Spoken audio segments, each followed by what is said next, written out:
All right, everybody. It is a broadcast of the Ebony Star Network, sponsored by the E Nation. I am the Black Knight, and by my side, the Lady Knight herself, Miss Dame Frankie. And we are here with another podcast of Dame and the Black Knight. Well, we had an incel really embarrass himself this week, and it was so funny and it was so bad that we thought we would share it with you. Isn't that right, Dame? Yeah, you're right. Well, we're going to share it with you tonight. We're going to play it. It was on the Jason Black show. We're going to play it, and Dame and I will do our own unique commentary. And oh, before we start the show, I just want to give you guys fair warning. There will be a lot of clowning. Okay, we'll see you on Dame and the Black Knight. All right, Dame, let's get it moving. Black Knight, another one of my favorite shows. And without further ado, let me introduce the Lady Knight herself, who's always by my side, Miss Dame Frankie. Hey, what's going on? All right, all right. You ready for the show tonight? Yes, I am ready. Now, I can't promise you I won't clown. Okay, me and you both then. I can't promise you I won't make you laugh. All right, okay. And before we get going, let's say shout out to RBR for making the recovery, trying to make one anyway. So hopefully he gets better, so I can continue to go over there and hate on him. Because I don't like the dude. I don't like what he does. But I don't want to see anybody in a bad, physical position. I'm saying that's not my thing. But so hopefully he gets a speedy recovery and continue to do his show, so I can continue to go over there and hate. Anyway, all right, everybody, Ebony Star Network fans and family, we got an incel. I think it's what you call an incel, right, Dan? Will you be an incel? no. It's not an incel. Sounds like he's a suspend. Okay, so he's a cisbin, a sissy bin. So he's an SYSBM, save yourself. Like, yeah, right, because there was questions that Jason asked him that had nothing to do with black women, and he answered blaming black women.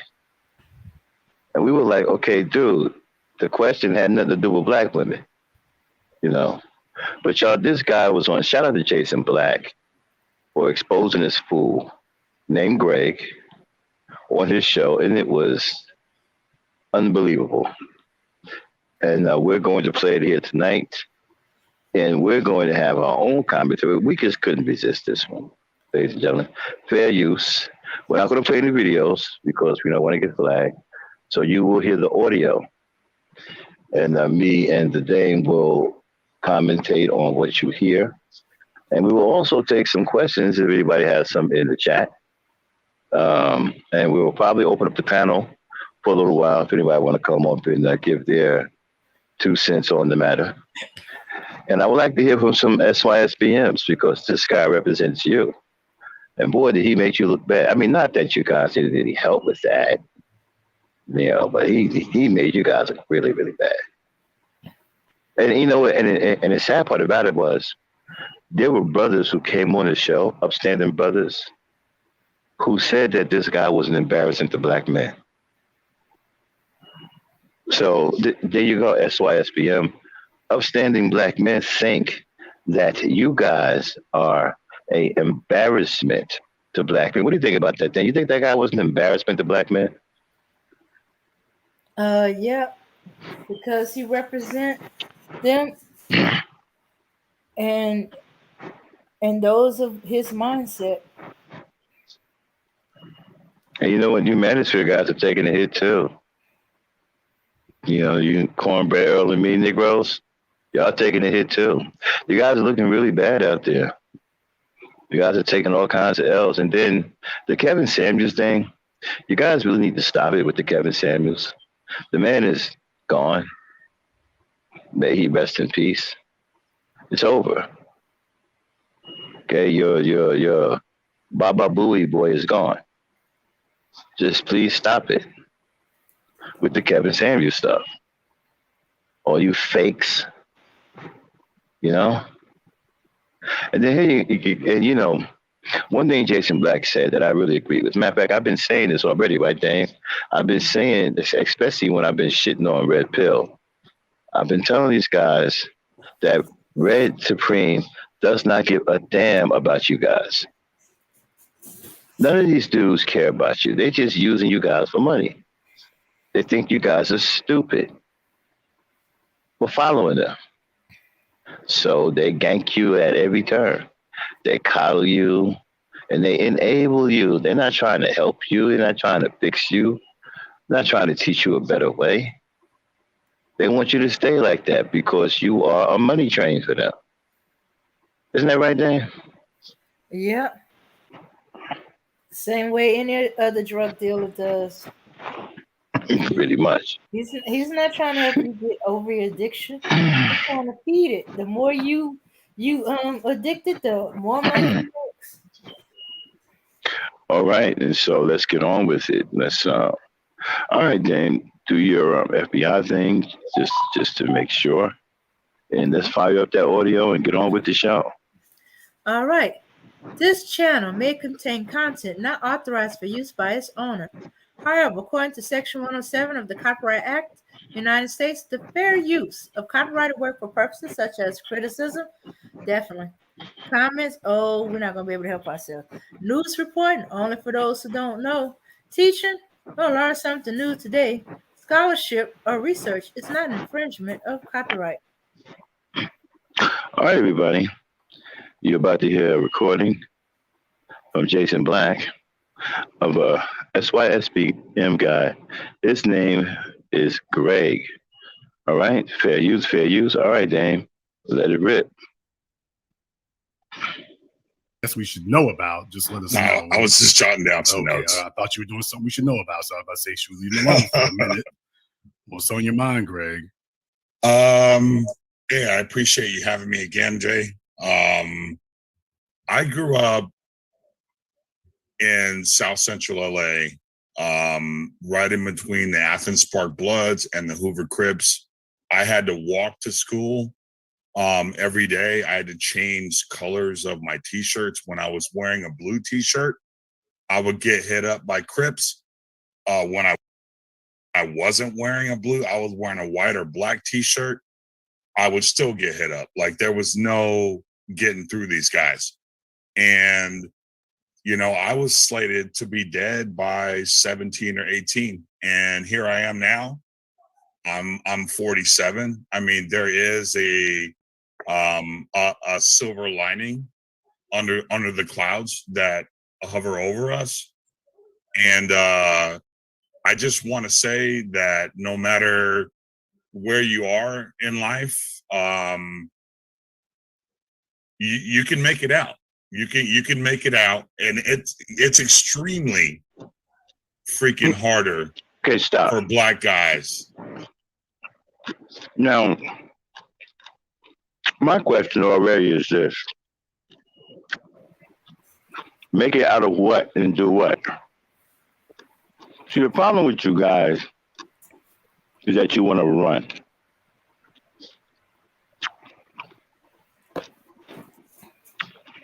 Okay? You just want to run. You don't want to be responsible for doing anything in your community, and you just want to run somewhere else where it's clean so you can go over there and dirty things up and have somebody else clean it up. There's no making it out. Make the most of what you have, and you won't have to make it out. Dang. Well, he has the mindset of most Mississippians. Okay, their environment is messed up. There's some bad elements there. So when he said made it out, he made it the same way cis women. He left that community and went on to another one. So, which could be good in one sense, but horrible in another. But let's see how far he goes.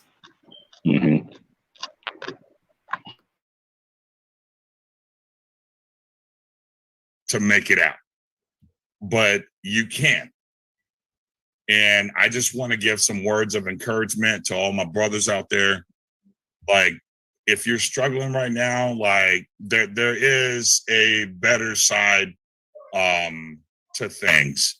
And here's the problem I have with that, Greg. That's a very nice Pollyannish view. Well, you can make it out. Make it out to what exactly? Where exactly are you going? To be successful with whatever it is that you put your mind to. What good is success without the requisite respect? I mean, to be honest, like, Stop. I Then what have I been saying since hell froze over? Love is for women and respect is for who? Men. Don't you hear Jason Black saying it? Respect? Yes. Respect is for men. Yeah. In fact, he cut him off at that lovey-dovey stuff. He said, yeah. Right. But let's get to the respect. Exactly. If you don't have the respect for men, the respect of men, you will not be successful. I'll say one more time. Love is for women. Respect is for men. That's where you guys got it all messed up. You love men. Go ahead. I was never respected by Black women. So even from a young age, I was never respected. I was always looked at as like dorky, goofy, like you ain't a thug. So I wrote Black women off a long time ago until recently. And I started dating a few Black women again that had hit the wall. But it seems like it takes them hitting the wall to wake them up. Why do you think you were not respected? Stop. I can't take this no more. What is this wall thing? Dang. Oh, the age where she cannot no longer bear children. Or she don't look young, like she's in her 20s and early 30s or late 20s or whatever. She's not she's a grown ass woman. That's the way some will put it. And they call that hitting the wall? They call that hitting the wall. Yeah, well, that's stupid. But that only speaks to me of certain desperate women. They realize they get older. They're not pulling the same amount of men as used to. Those type of women, they get that desperation, and they feel like they hitting the wall. Those are the ones that don't want to accept that their age. They keep lowering what their age is. They keep trying to act younger instead of and stuff like that. And their self-esteem goes down the older they get. Well, let me say this to sisters, Black women out there. There is no such thing as hitting the wall. Don't listen to these fools who are selfish and they want you to stay young forever, who have no sense of reality. And they are completely out of touch with reality.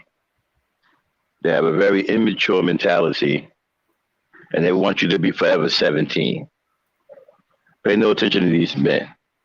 There is no such thing as hitting the wall. Belief in yourself is all you need, ladies. There's going to be a man that wants you come hell, high water, no matter what wall, mountain, whatever. All you have to do is believe in yourself. That's it. There is no hitting the wall. You don't hit the wall. You're a woman. It's impossible for you to hit the wall. A man is going to always want you. Mm-hmm. So there is no hitting the wall. Okay, stop listening to these fools. All right? It's obvious he's an idiot. Play it. All right.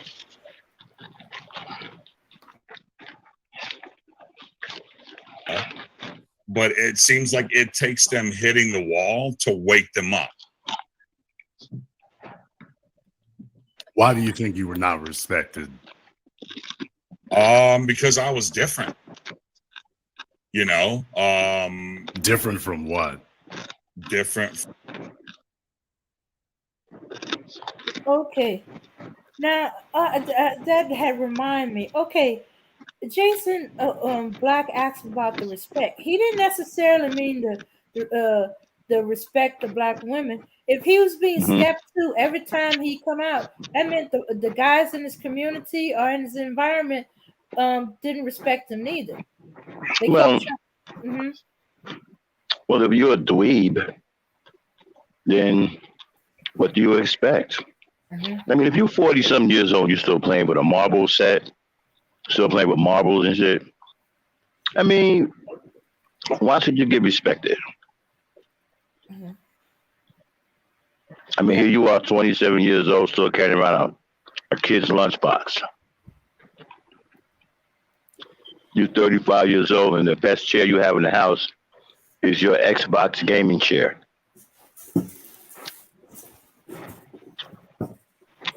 Yeah, but he's focused on the women respecting him. Okay, well, Mm-hmm. let's go there since he wants to go there. I mean, dude, a man is supposed to have some kind of, you know, attraction about himself, something that a woman will be attracted to, some kind of charisma. You know, you can't be some dweeb, dull, doofus. Now, you can get away with being boring, because some women like boring. But you can't be a doofus on top of boring. You know, you can't be a dweeb. Like, for example, you couldn't be Napoleon Dynamite and be boring. Well, actually, Napoleon Dynamite was cooler than these dudes, right? Actually, Napoleon Dynamite was cooler than you SYSPM, even though he wore a suit that was made for a woman. You know what I'm saying? He was much cooler than you SYSPM. You know what I mean? Go ahead, Dave. All right. Can you hear me? Am I coming through clear? Yes, you're coming in through loud and clear. Because I'm really being subdued tonight. I'm really being calm tonight. Mm-hmm. Go ahead. All right. From your average black guy in the hood.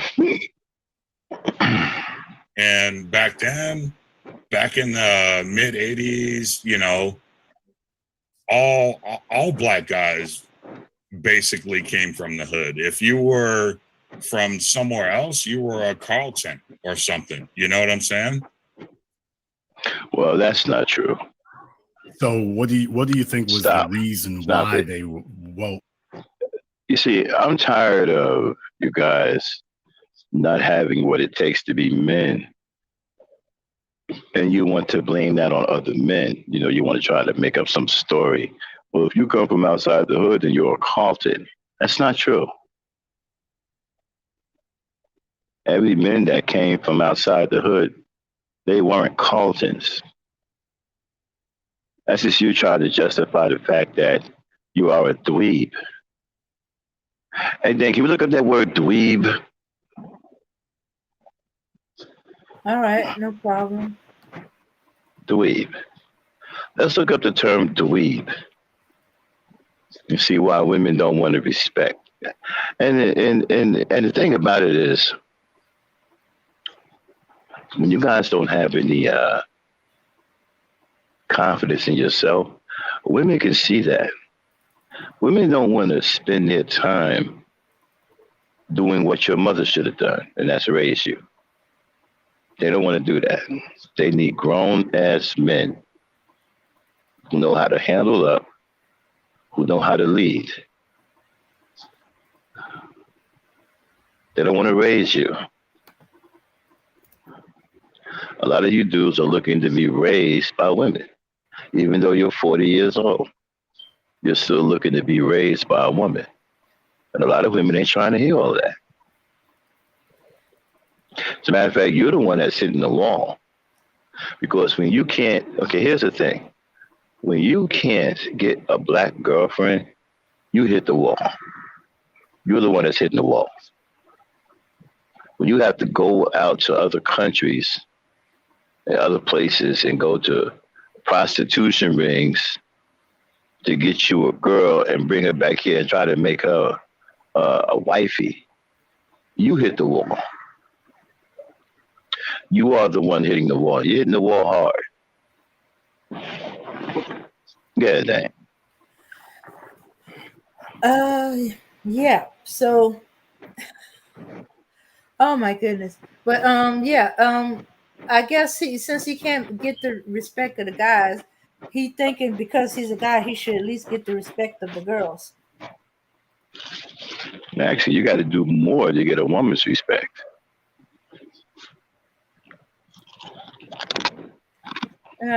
So you ready for the definition of dweeb? Dweeb, you know?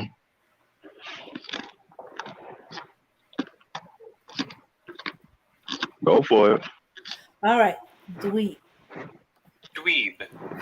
All right, a boring, studious, or socially inept person. Mm-hmm. There it is.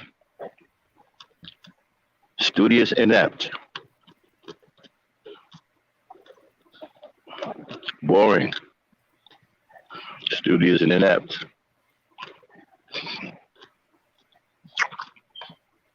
But there must have been something about him that was just drawing attention of the.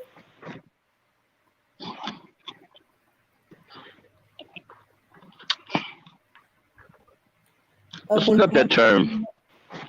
Let me tell you guys how devastating the word inept is. Dang, look that up. Inept. Mm-hmm. You guys constantly overlook that word. That word is devastating.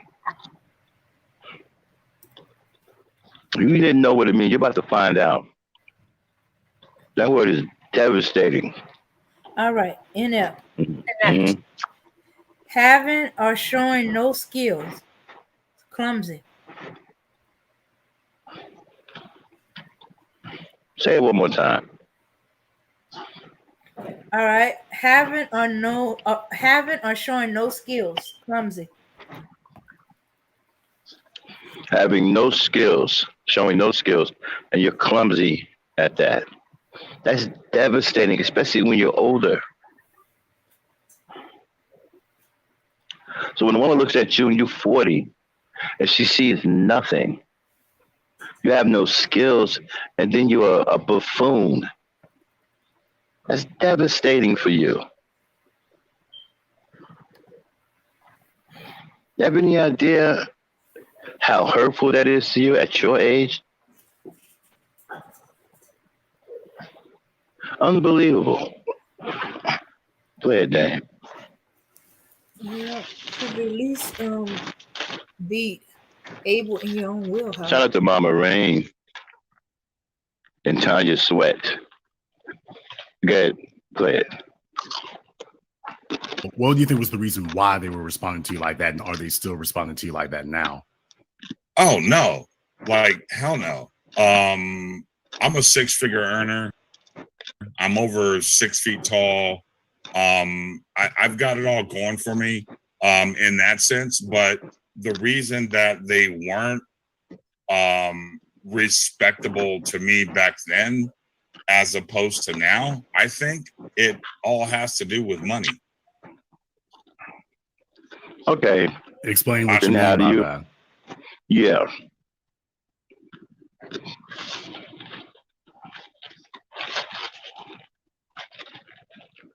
I mean, how do you explain the men that they were messing with and didn't have any money, who were cooler than you?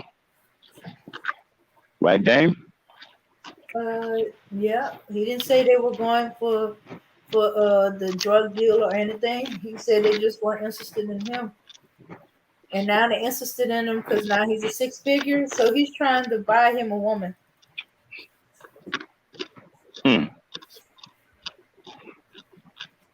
Play it.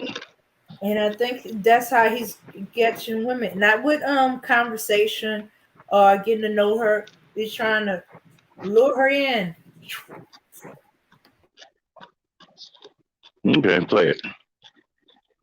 Well, I'm not on Instagram. You know, I don't have any clout. Like, all I have is me.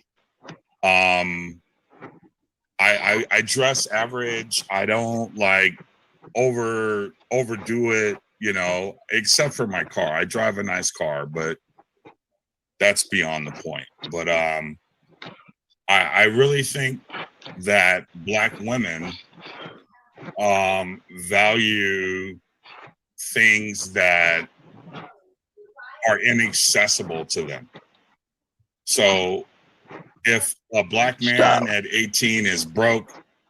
Stop. I don't understand, man. Why do you guys continue to insist that you know what Black women want? Why do y'all keep doing that? Because they think they know better. It's obvious that you don't know a damn thing about Black women to begin with, or you would be with one. If you did know something about them, you wouldn't be sitting there complaining about you can't have one, or they don't want you. So if they don't want you, you can't have one. That means you haven't been with one. Then what makes you think you can tell us what they want? You don't know what they want. You haven't been with one. Well, according to him, he's with one now, and the only way he got it was because she hit the wall. So he says, I think he just caught one with low self-esteem or has a low, which is really kind of funny to me because you guys keep complaining about these women hitting the wall, but now you want to be with one that hit the wall. Oh well, that's because he can't no longer get the younger ones. Either they see him from a mile away and they ain't having nothing to do with him. So I don't understand. Is he happy in that relationship? According to him, she hit the wall. So is he happy in that? I don't get it. I don't get it, dude, because you guys complain about women hitting the wall, but now you have a Black girlfriend who hit the wall. I mean, are you happy in that relationship?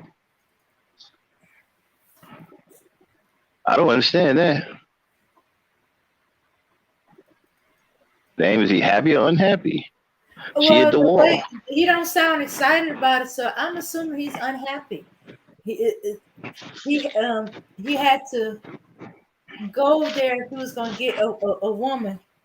So you spend the better part of your life complaining about Black women hitting the wall. Then you go and find one, and she becomes your girlfriend. She hit the wall. And you're talking about her? And you're still with her? And you're in a happy relationship? Your woman hit the wall? I mean, this is terrible. No, he's not. Because if he was happy, he wouldn't see his woman as hitting the wall. She's his woman. Hey, Remy. That's it. But no, he says she hit the wall. So he in his mind, that's the only thing he can get. And so he's just accepting her, you know, because that's all he can get. Okay. I don't think that woman hit the wall at all. He's starting to come up. He's starting to come off as a little boy. Okay. Play it. All righty.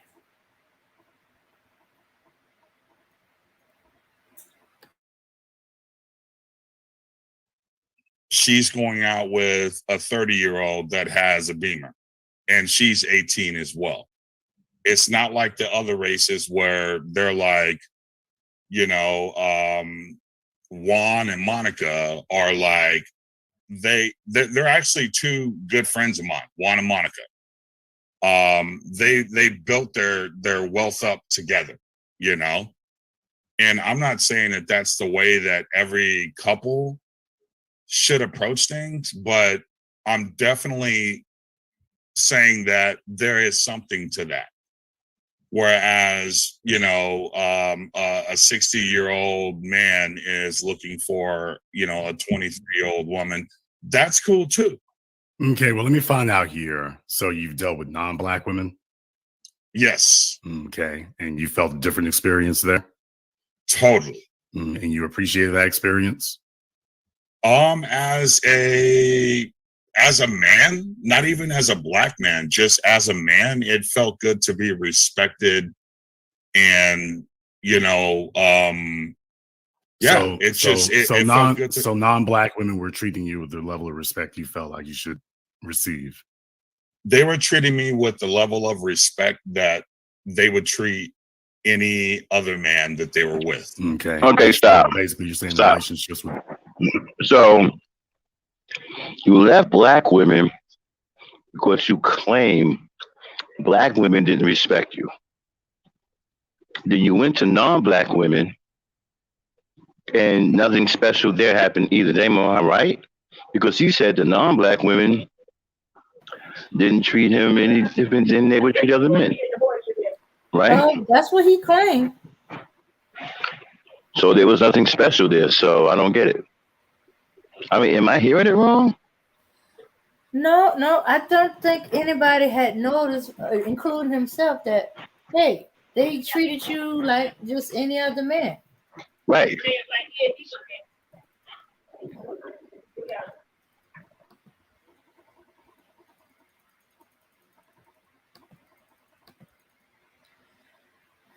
Yeah, so all right, so they treated you as any other man. So all right, good. They treated you as any other man. That's what you want? All right. So they didn't treat you well, they wouldn't know how to they know you're a Black man, they treated you same way they would treat their men. But it was more in his mind, he believed it was more respectful than Black women, or was it just he was treated any other way? Well, according to him, he got treated no different than any other man. So I don't get it. The problem with Black women is what? I'm confused. You said that you left Black women because they didn't respect you. And you went to non-Black women and you didn't really get any special treatment there either. So I don't get it. What was the purpose of even leaving Black women there? This dude is confused. Mm-hmm. Play it. I think he's talking about something that went in his high school years. Any other man that they were with. Okay. And so basically you're saying the relationships with them went better. Yes, because I've only had about 2 or 3 relationships with Black women. Okay. How many relationships with non-Black women have you had? About like serious relationships, probably about 7 or 8. And mind you, I'm turning 47. Okay, that's first. 7 or 8. With Black women, 3 or 4. With non-Black women, about twice that number. Plus, what about non-serious relationships? How many were those? Oh God, with Black women, it's still at 3 or 4. I'm talking about with non-Black women. Oh, with non-Black women, fucking. Oh, I'm sorry, I didn't mean to cuss. No, knock yourself out. That's no censorship. Probably about 30. Okay. 30, 35. With non-Black women, you've had about 37, 38 women that you've dealt with in that manner, or that you've been with or been involved with? Yes. Okay. And now you're saying that at this point here, just until recently, you started exploring options with Black women again? Yes. Okay. I believe it's only because they've hit the wall. But I guess I have 2 questions. I'll come back to that wall thing here in a moment. I have 2 questions here. By the way, if these other women were so great, how did we go through 36 of them and not a one of them worked out? Oh, because we were just it was college, it was, just the hookup. But you said you weren't dealing with black women until recently, and you're 40-something years old now, so that was well past college. Yes. Okay, so you've met a number. Stop. I don't believe any of that. I don't even believe he had relationships with 3 or 4 black women. I don't believe that. And then you had 7 or 8 serious relationships, and you're 47 years old. 7 or 8 serious relationships? And then you had 30 flings that, hot in the pants, one night stands, college girls, 30 of them. 30. I don't believe any of that. Dude does not sound like he has any kind of anything. He doesn't sound. What name? Help me out here. I'm not a woman. Does this guy sound interesting to you? No. I mean, let's be honest. Let's be fair. Does he sound like he's cool? Like he's got charisma? Like you can believe women are wanting to be with him? He said he had 30. Check this out, y'all. 3 or 4 black relationships. First of all, I don't believe he had 3 or 4 black female relationships. I don't even believe that. Let alone the other stuff. Okay. Then he had 7 or 8 serious relationships with non-black women. 7 or 8 serious relationships. Then he had like 30 non-serious relationships. I mean, does this guy come across like he got that kind of moxie? Like he got that kind of, get up and jump? What are you hearing? I'm hearing somebody that he was being fetishized by idolist women. All he had to do was be a black man, and he said he's 6'4", so he's 6 foot tall black man. This was all in college. Everybody was hook up. They were checking the marks off their buckets. They were proving that they weren't racist. They were trying to irritate their parents, get back at their dad or something like that. So yeah, he was a fetish. Hook up, yeah, that's what it sounds like to me. So they were throwing it at him left and right. These non-black women. All right, play it.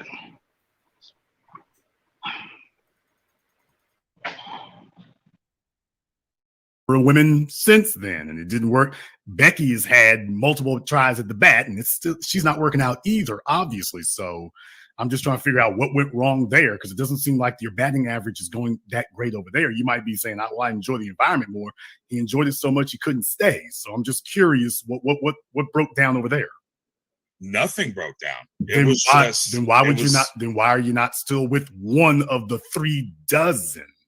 It was summer flings. It was, not all of, according to you, there were 7 or 8 that were not flings. So of the 7, twice as many of those were black women. So you had twice as many opportunities with non-black women than black women. What happened with the 7 or 8? Twice as many of those were not black women. Correct. That's what I just said, sir. Your numbers of non-black women were twice as many as black women, and it didn't work out with them either. Right. For the serious relationships, what happened? If the issue is black women, I got it. So why is it the women who gave you the respect you felt you should have, why is it they didn't work out either? No, I'm saying that the women that gave me the respect that I have earned a relationship with me. The ones that were just frivolous and, hey, I'll hook up with you, and, we'll call it a vacation, or we'll call it a summer fling or whatever. I was down for that. Okay, but I'm talking about the ones that were not, sir. I'll try this another time here. The ones that you claim were not were, by your own words, 7 or 8. And it's actually a little bit more from what you said. So the 7 or 8 that were not flings, those didn't work out either, despite the increase in alleged respectability. What happened with those? To be honest with you, I've had I have 2 kids. Strike one. One from a Japanese mother. Strike 2. one from a white girl. You're Strike out. 3. But those relationships lasted probably 20 years, 10 apiece. Did you marry either of these women? I did not marry the Japanese woman. After 10 years of being together, I was in the process of, Okay, stop. I didn't really have a. All right, I'm confused now. He asked me about the 7 or 8. Then he said he had a baby mama who was a Japanese woman. He's got a baby mama who's a white woman, and the relationships lasted 20 years, 10 for each or 20 for each. I thought he said 20 years apiece. Then he went back to 10 years for the Asian woman. Okay, the one woman, the white woman, he had 20 years, and the Asian woman, he had 10 years. So okay, so stop. You're 47 years old. So 2 women took 30 years of your life. 30. So that would mean you would be 17. If you take 30 away from 47, you're 17. He said he had 7 or 8 serious relationships. Were there when he was 17? Okay, 2 took 30 years.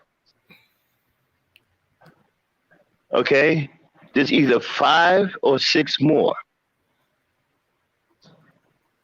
We did he have time for the 5 or 6 other serious relationships? Okay. Did he have 5 or 6 serious relationships when he was 17 years old?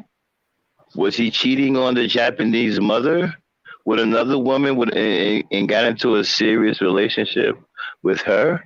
Was he cheating on the white woman and got into a serious relationship with the woman that he was cheating on her with? How did he find the other 5 or 6 serious relationships when 2 of those serious relationships already took 30 years of his life? The math isn't adding up, Dame. Yeah. So I'm thinking, okay, so he said most of his flings were in college. His flings were in college, so he got to practice his sexual skills on a very non-black women. Maybe 1 or 2 might have been for a couple of years or so. Stop. Tanya, I don't know if he's educated. He doesn't sound educated to me. Listen, ladies, this educated nonsense, okay, is really not cracked up. Because someone says they're educated, it doesn't mean anything. Doesn't mean anything. Let's stop it with, well, he's educated. So that means absolutely nothing nowadays. There's a bunch of people in college who are idiots. I've seen them when I was in college. Yeah. I know some professors who are idiots. Okay, and don't know how to teach. And how they got their job teaching at a college is beyond me. There's a lot of idiots in college. So all of this so-called educated stuff doesn't mean anything anymore. I mean, does this man sound smart to you guys? Dang, does he sound smart to you? No. No. So he's not a mathlete because his mathematics ain't adding up. He's definitely, what do you call him, a mathlete? That's funny. I like that. He's not a mathlete. That's funny. But anyway, not according to I'm still stuck on the math. I think He's 40. I think the reason why after 20 and 10 years his relationship didn't work right, maybe he was cheating on him. Maybe some guys consider their side chicks of over a year to another relationship. But you see, I'm having a lot of problems with the time span of the 2 serious relationships. He said he had 7 or 8. You only talked about two, and those two took 30 years. 30 years. 30 years. 30 years. Yeah, you're He's right. He would have to 47. start at 17. Exactly. How did he fit in the other 5 or 6 relationships? How long were they? He cheated on his so-called serious relationship. That's the And only if way I he's can. 17, how is he getting into a serious relationship at the age of 17? Well, the first girl he lost his virginity to, he tried to keep up the relationship in college, but all these women were throwing. Well, he's not in college at 17, Well, unless he's he's a gonna go off to prodigy. And listening college. to him, I doubt that. Well, as I said, he I probably. mean, you don't get into college when your IQ is no higher than an onion. Okay? Yeah. All right, let's play it. Let's hear what else he's got to say. Yeah. Oh, how old is he, Remy? He's 47. 47. Not marry the Japanese woman after 10 years of being together. I was in the process of, I didn't really have a dad growing up, so I was really good friends with her dad. He's a cop. And I was in the process of asking him, how do you propose to a woman, all this. Okay, but you were with her for 10 years and Yes. you got her pregnant, but I'm sorry, she stop. gave you the respect that you're supposed to get. Okay, you've been with this woman for 10 years. You didn't ask her to marry you because you was talking to her daddy. You were in the process of what in the flim flam flip is in the process of. Explain that to me then. What is he's been with her for 10 years. He was trying to ask her dad how to propose to his daughter. Okay, are you serious? That's So what he all said. right, so let me get this straight. You've been with this woman 10 years and you don't know how to ask her to marry you, and you go to her father and you get into something you called the process of. Well, you was trying to get his okay with it. And wait a minute. And this guy's a sissy bim, right? To me, that's what it describes what he said. Wow, you sissy bims. Bims are looking really, really bad. You looking really. He's making you guys look horrible right now. I mean, you guys are already bad. You really don't need any help. He's a traitorous sissy bim because he stopped saving himself from black women. Exactly. He's going back. He's dating black women that hit the wall. He's dating black women. I mean, he's selling y'all out. Ain't that something? A sissy bim selling out other sissy bims. Wow. So now he's trying to save himself from black men. Wow, saving himself from black men. Or maybe the Asian and the white one was too much, so now he's trying to save himself from Asian and white women. I don't understand. You've been with this woman for 10 years, and you say you're an educated lame, and you've been with her for 10 years, and you don't know how to propose to her. You go to her father, and you get into something you call the process of. You can't make this stuff up. No, he didn't say he's like giving his permission from her father to marry her, like as if he was courting her. I mean, you couldn't go to her and say, "Hey, Dad, I'm the one that's gonna marry your natty." You couldn't say that. That would have been better than the process of. What the hell is it? What the flip flam flack?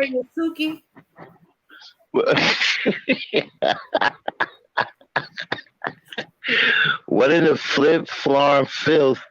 Wait. Her dad was a cop. Maybe she's afraid he's gonna shoot him if he goes, "Hey, So you saying, wait a minute. Yasuki. Yeah, I'm the one that's gonna marry Yazuki. I mean, I've heard bullshit in my day, but this is grade A, top choice bullshit. Negro, what the F flip flam flip is the process of? You go to the woman, you present a ring, you get on one knee and say, will you marry me? Well, if you want to have a presentation, you can do all that too. You can, baby, da da da. You can go through all that, read a poem, I don't know, get her some chocolate candy, whatever. Violins. And then you say, will you marry me? It's not hard. It's not rocket science. You're supposed to be educated. Yeah. If you educated, you read a whole bunch of How the books. fuck? You wrote. How do you, with all your education and all of your know-how and all your sissy bimness, you go to her father, who's probably a pookie with a gun, and you get into something you call the process of.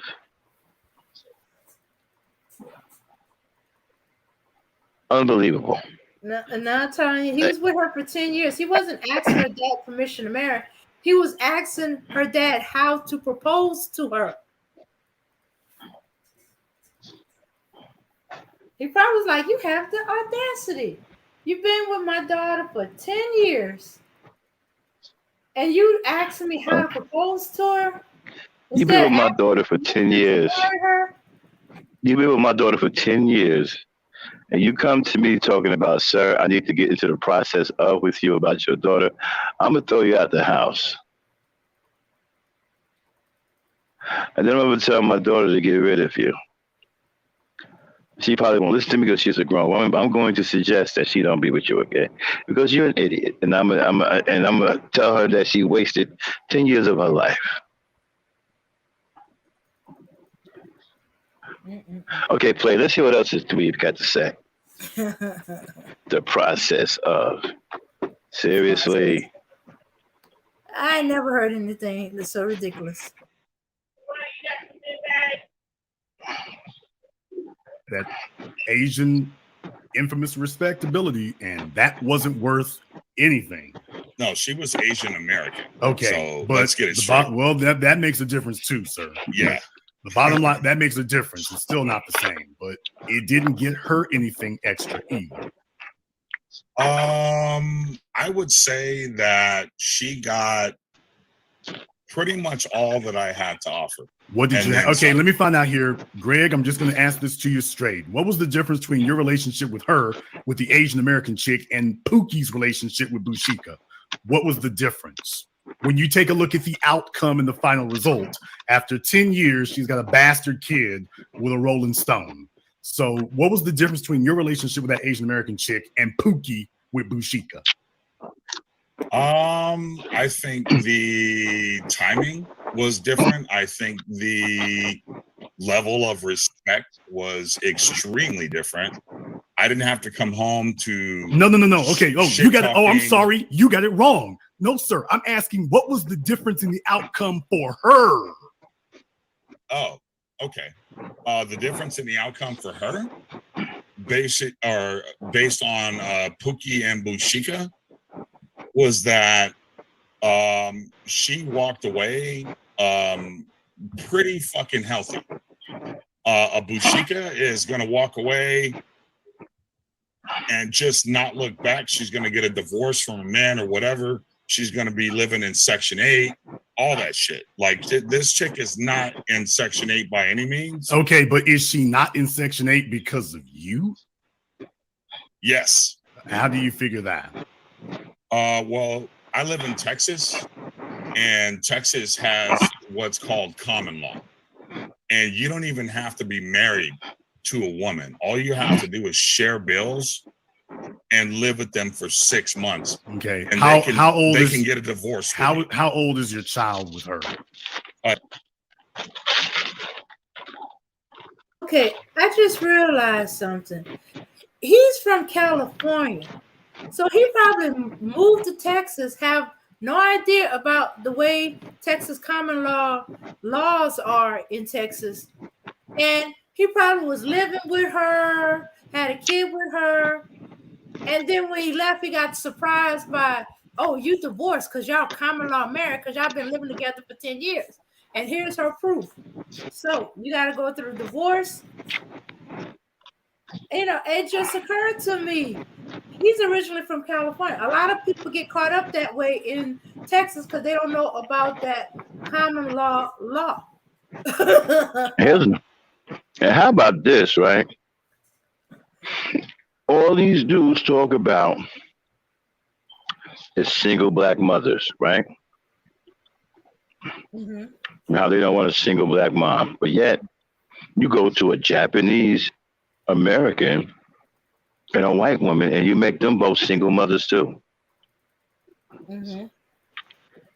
So, is the problem really black women, or is it black men? Because you made the two women that were non-black, you made them single baby mamas. Yeah. Yes. What now? So yeah. Why you say? Black men are the reason that single baby mama is in the rise in those communities. They got the And black men are also the reason why single baby mamas are rising in non-black women too. Yeah. You're starting to make white women. You're making white women single baby mamas. You're making Asian women single baby mamas. Everywhere you go, you create a single baby mama.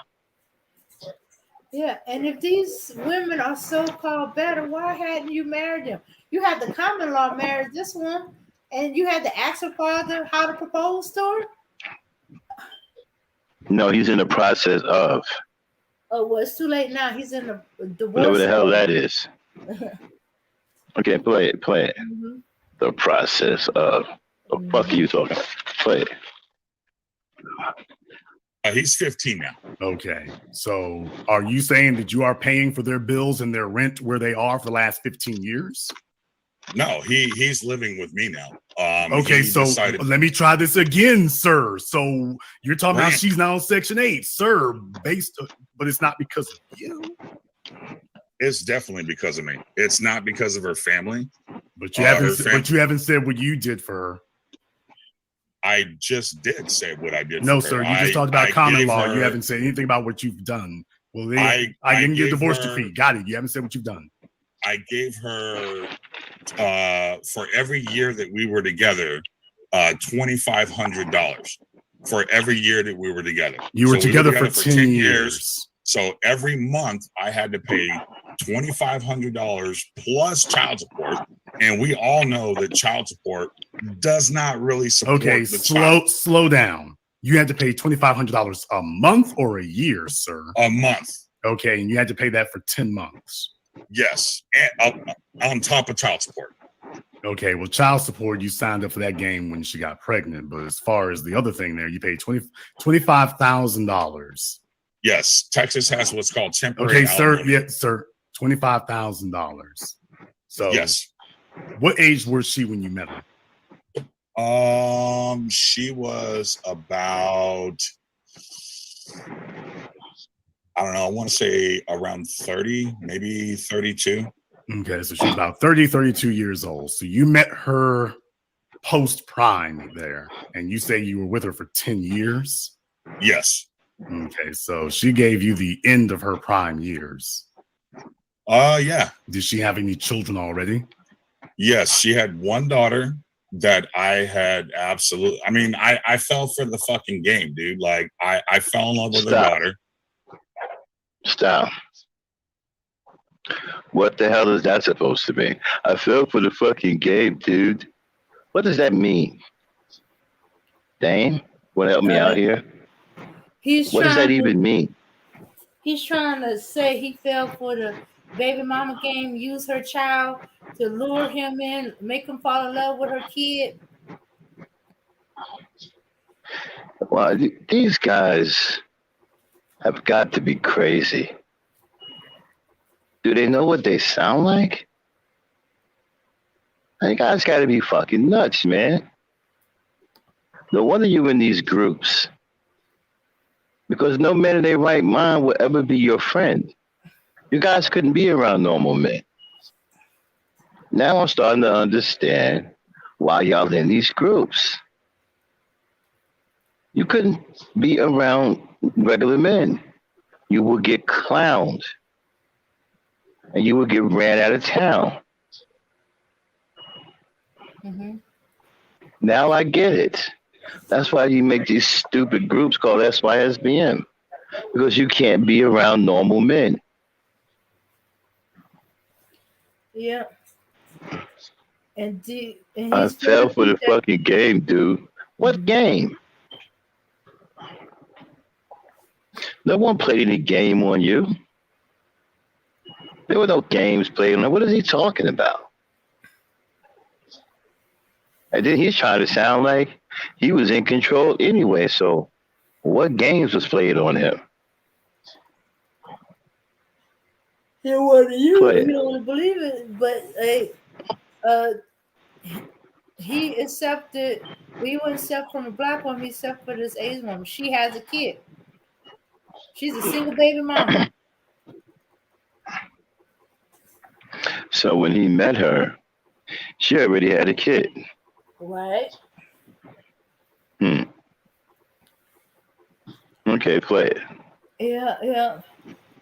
But yeah, I thought the way he's talking, oh, she used me. I think he might be, Come on, bro. You when you met her, you saw her daughter too. To stop it.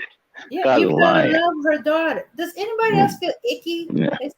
I fell in Yeah, love with her women daughter. don't play games like that. Women don't usually play games like that. They want you to know that they have a child. Okay, it's a package deal. And you Play said it, Dan. Mm-hmm. Okay. That's great to hear. So you got with an Asian single mom. Yes. Okay, and then you signed with up baby daddy issues. Then we should Asian single mom who already got a Pookie already. You signed up to be Ray Ray, and I'm just telling you. And the problem with black women is what again? Exactly. Stop it, Dan. I like to know that too. Jason couldn't have said it any better than me. The guy with an Asian single mom. She already had a Pookie. You wanted to be Ray Ray. And the problem is what with black women? Mm-hmm. You shitting on Pookie and Ray Ray, but you signed up to be a Ray Ray. Yeah. You crapping on single baby mamas, blaming single baby mamas for everything. And what do you do to get a single baby mama? It's like, hey, Japanese, Asian, American woman, do you have a Pookie? Yes. Well, I would like to be Ray Ray. Okay. You can be the Ray Ray to my Pookie. Thanks. Wow. You volunteered to be a Ray Ray. And now you're complaining? Mm-hmm. Wow. Yeah, Dave. And these so-called other non-black group of women, they would never let themselves be single baby mamas and stuff like that. Oh no. Or if they are, their husband died. Wow. It's not because they keep their legs closed. They should have kept their legs closed. They should have chose better. And then she still didn't choose better. She chose you, and what you do? You turn around and make her a single baby mama for baby number 2, not 1. Okay, 1 is bad enough, but now she got 2, and you made her. Horrible. Yeah, she's the problem that's going on with the Asian community. Okay, I'm gonna stop that. I have no clue.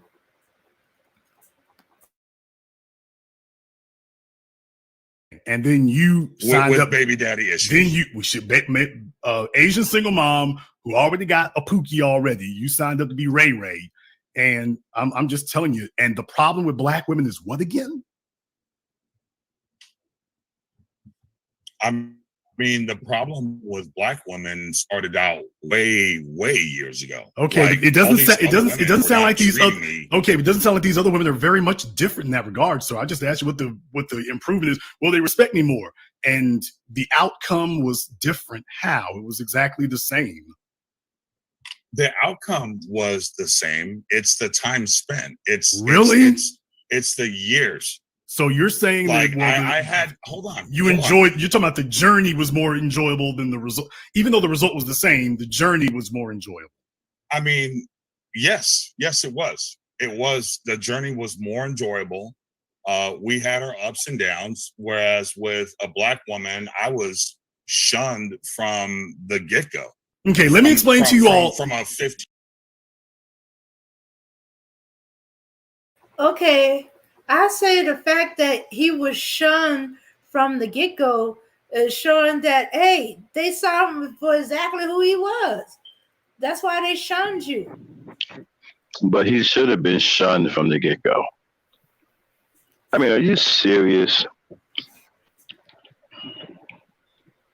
This guy is a oh man, this is bad.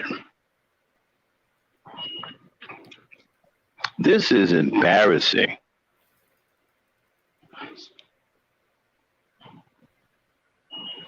This is embarrassing. Oh yeah. If you could see the video, the guy that was watching all this was squeezing his nose like, man, you're giving me a headache. Because I can't believe how idiotic, stupid, and blind.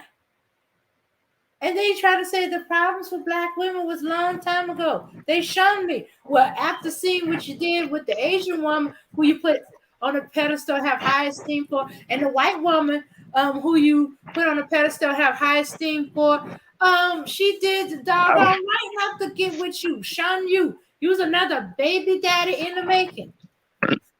Yeah, I mean, this is horrific. I mean, guys like this make us all look like fools, man. Well, wow. I personally Ben thought Sis Ben, Manosphere, Red Pill, all were fools a long time ago. As soon as they start play it. Let's hear more. All right.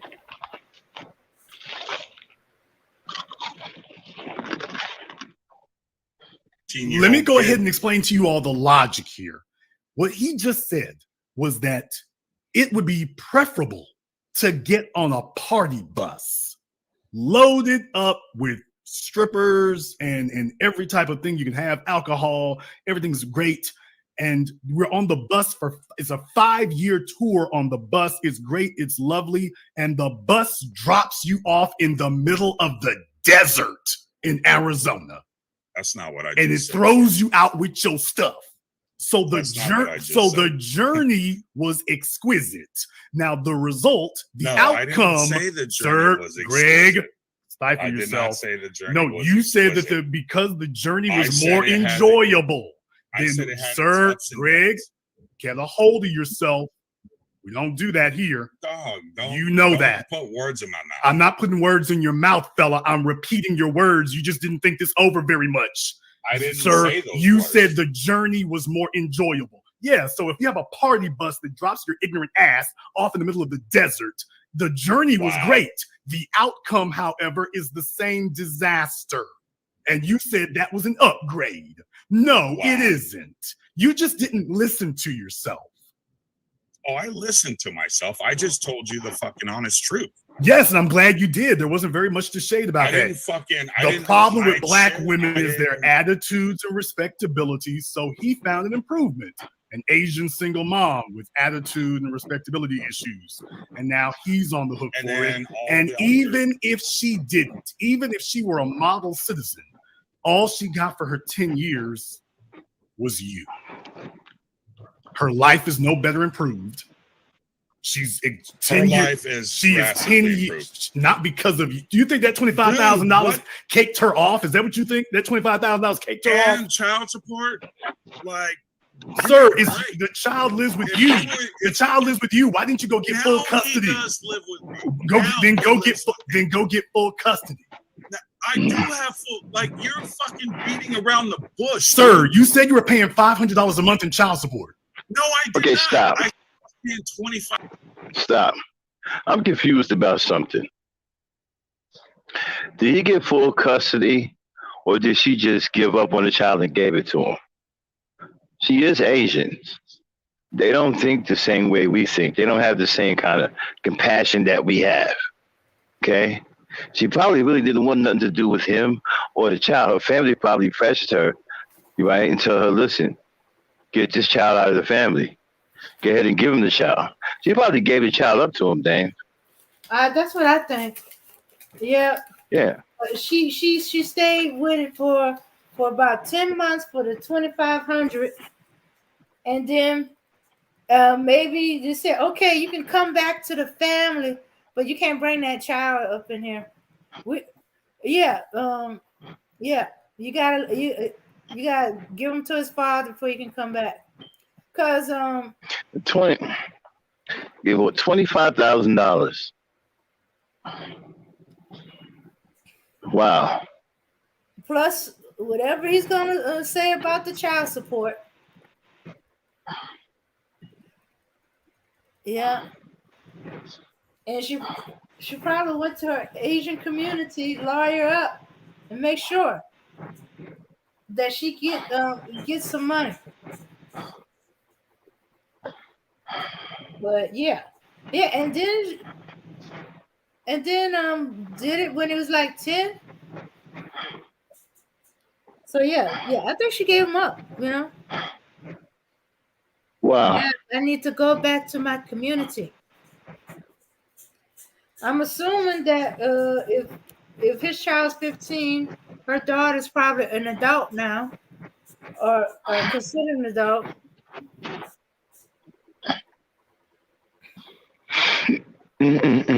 This is horrible, man. You guys y'all just don't care how you look. I mean, you guys are the worst of the worst. You make us all look bad. We just keep taking L's.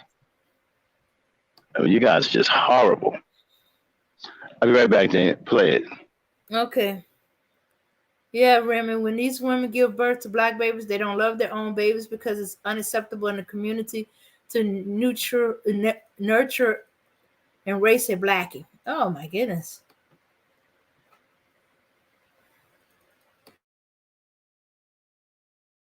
$500 a month for 10 months in alimony. I didn't even mention my child Okay, support sir, payments. how much in child support in the state of Texas were you paying?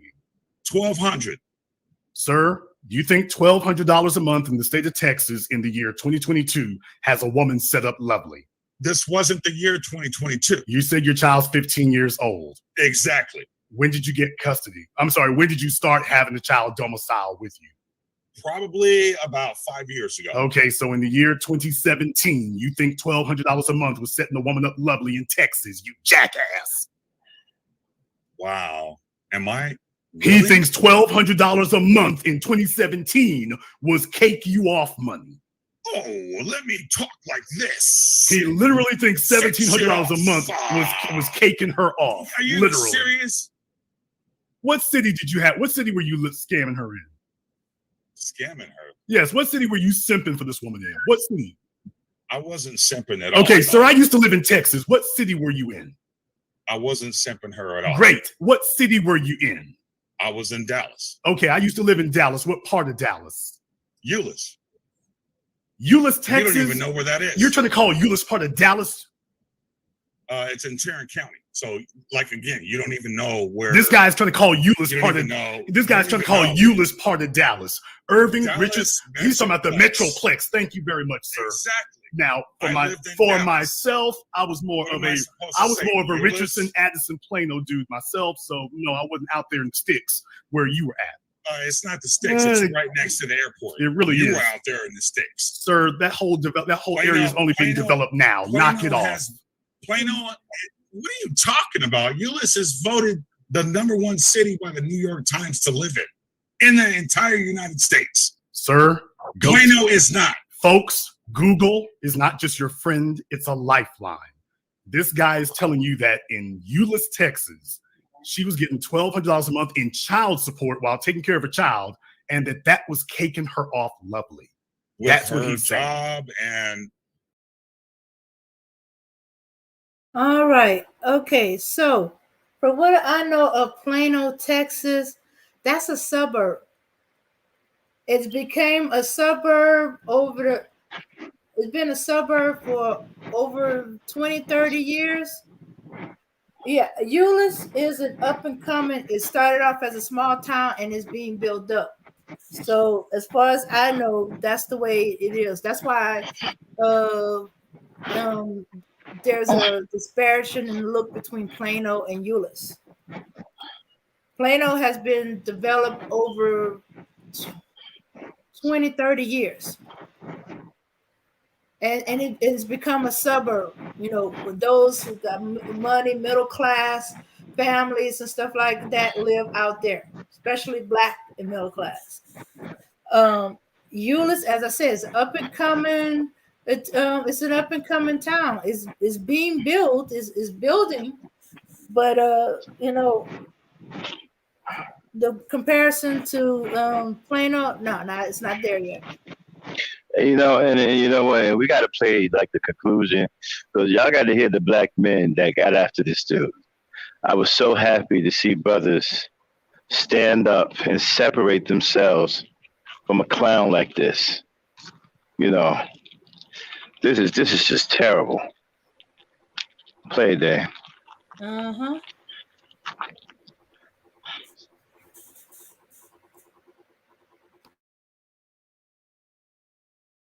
Okay. So with her job, thank you. Put it this way. Why did she drop the child support and let the kid live with me? It's because. Okay, I got my theory about why she dropped the child support and let the child live with him. Because she wasn't going to be paying it back. She was going to go her own way, go back to her peoples or whatever. And she didn't want to be having to pay no child support back. So she dropped the child support, gave you a child, and she jet.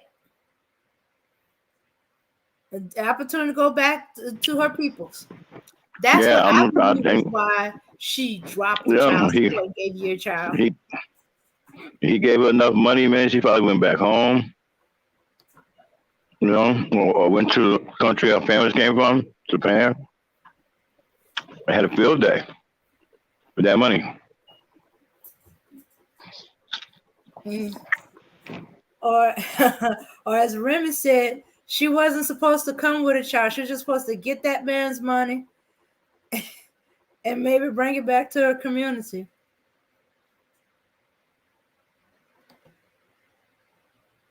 Mm-hmm. Yeah. So, yeah, I think that's why.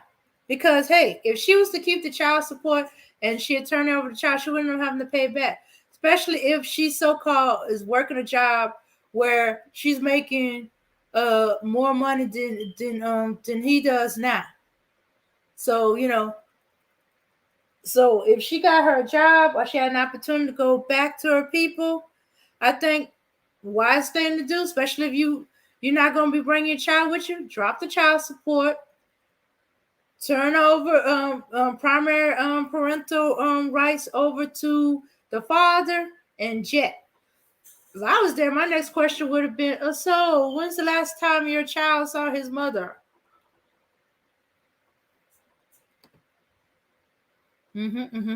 All right, then. Y'all want to continue on? Right.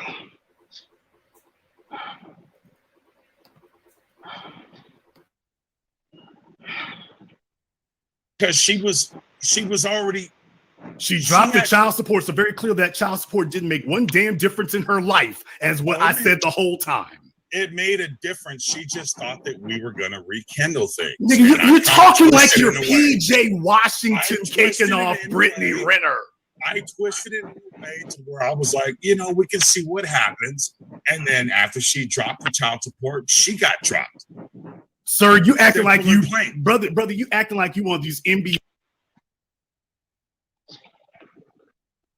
So he's trying to claim that he played gamed on her, twist the game back on her. Oh, I wonder what was going on in their relationship that he felt he had to play her. Oh, man, he is about as dumb. He is dumb as a box of rocks, man. And brothers, we got to stop letting people be perceived as they speak for all of us. We got to start standing up for ourselves and speaking out against idiots like this that make us all look bad. Okay? This guy makes all of us look bad. It's terrible. Yeah. And I think, she played a game on him. Made it seem like she wanted to get back together with him and see how he responded to it. Since it looked like he was playing games and he wanted the child. Okay, good. I got a sign that I can give him with the child, not worry about him abusing it. He gonna want it. Okay. Oh, so when he started making noise like, okay, let me drop the child support and turn over primary care to him and see what happens then. So she gets to go away with a clear conscience. Oh, he dropped me. She gets to play victim. Oh, he dropped me. And after I took off the child support and made him primary caregiver to the child, let the child stay with him while we try to so-called work things out. So you get her a get out of guilt-free card. So you played right into her hands as far as I was concerned, you know. Yeah, because he's weak. He don't know what he's doing. You know, and it's just sad. It's sad to really hear him and, you know, play him. NBA players paying for a beach house in Malibu for a chick. You were paying $1,200 a month to a struggle broad in Euless, Texas. But you're talking as if you was dropping major cakes. Yes, sir. I call that the truck note on my new SUV. That's what I call $1,200 a month. Maybe I make $135,000 a year. I'm not a baller by any means. If you make more than that, fucking much props to you. But there's no reason to shit on my fucking status when your status. You know, there's no reason. What is your status, sir? My status is what it is. A single father of 2 kids. Yes. Complaining about what black women don't do. Yes. That's my status. And if the black women would act right, they could all have their crack at Greg too if they would just if everybody themselves. Would agree with you, then the world would be fucking a better place, right? Wrong. I didn't say that, but what I am saying is that you're telling black women that you're the prize. No, I'm not telling black women shit. I'm glad to hear that. Because if they act proper and behave themselves, then they can have Greg. No, they have a chance at having Greg, just like every other woman does. Brittany? I'm sorry. So, Dame, stop it. Brittany. So what do you think about that, Dame? If you do right, you can have your chance at a guy named Greg. Oh, well, then I just want to just misbehave. Because I can get a Greg without having to act right. And what do you mean act right? I'm acting right now. I'm acting very right. I still didn't get Greg. So, hey, what is he talking about? I think that's a good thing. Continue to act up, supposedly act up black women. You keep the guys like Greg away, the baby daddy maker.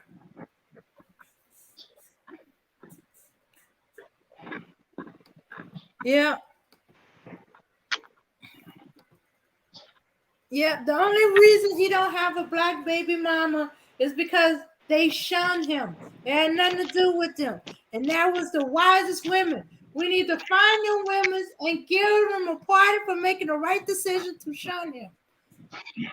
Because he just wanted to be a Pookie, Ray. He just wanted to be just like the other guy. He just wanted to hit it and quit it. And it don't matter where the seed lie and what comes out of it. Except he don't want to pay to make sure his child with the black woman, if he had one, would be all right and stuff like that.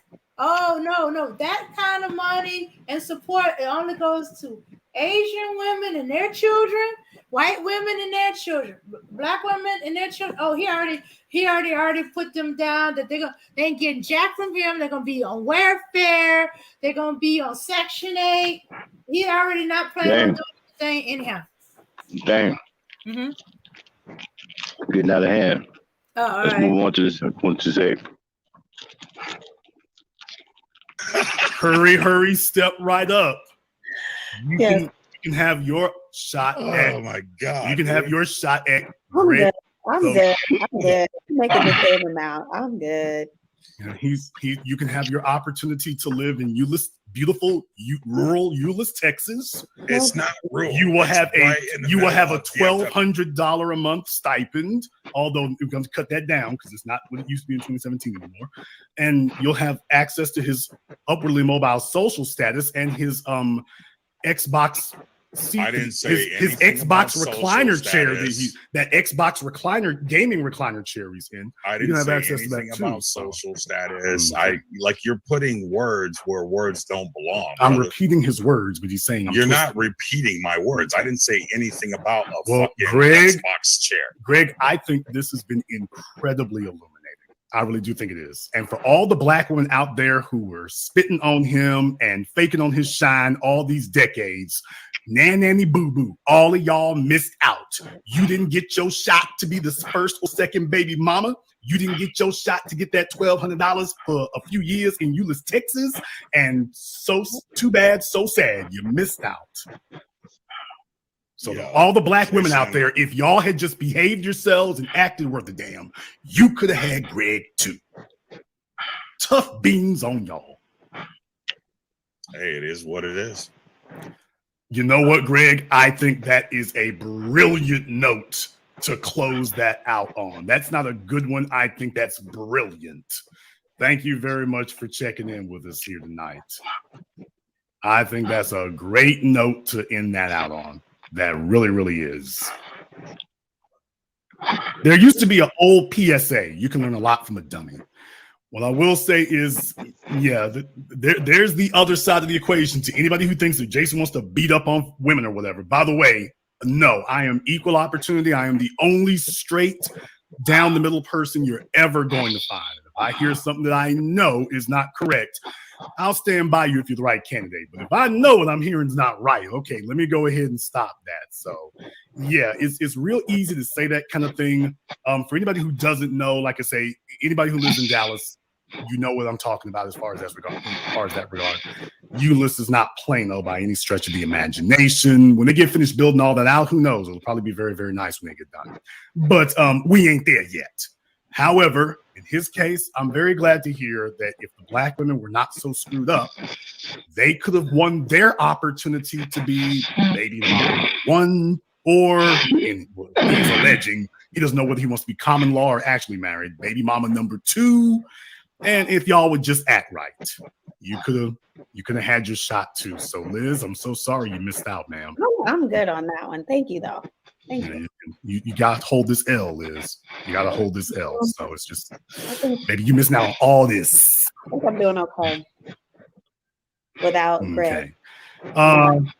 Andre, I know you think I was taking it easy on you up until this point. You showed up at just the right time here. Well, Greg was Exhibit A. And just after we start talking about we're not being properly respected, here comes Greg, seemingly on cue, to sit up here and say, by the way, let me give y'all something more to be disrespected about, because you don't have enough already. So we're going to go ahead and take this head on. We're not going to block anything. This is reality radio. We take it as it comes in. So Greg just weighed in.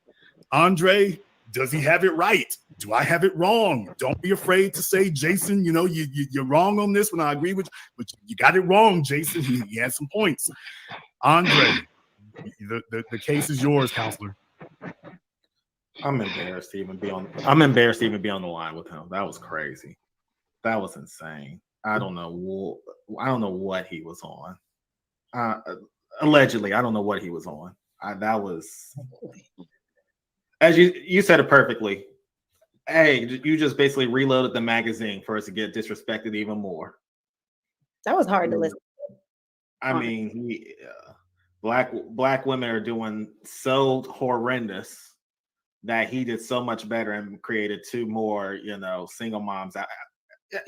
Honestly, as Liz said, or in some of the chats said, he actually did black women a favor. So you know what? Actually, maybe I got to say you're wrong, Jason. He was right. I'd rather him just go over there and do something else over there than we can't have him on the team. We can't have him around black women. We can't. We can't have those types of cancers. That was insane. The situation's already bad enough, and that's the real point I wanted to make is that, by the way, the situation's already bad enough. It's already daunting enough. And guys like him who are, in reality, he's dealing with immaturity issues. Okay, let me go ahead and go off on him for a moment. Greg, you could have stuck around with it. Don't worry about it. When I see men in their 40s trying to be sporty, I see men in their 40s with sports chair recliners. When I see men in their 40s with Audi posters and Porsche posters and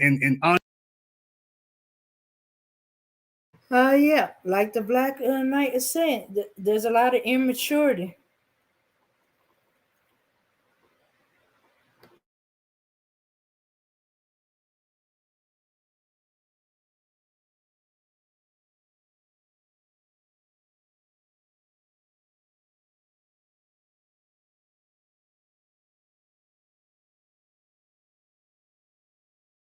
Andre, you're only 29, but I'm just telling you right now, that's not a good sign, okay? That's not a good sign when you're in your 40s and you got this sporty stuff.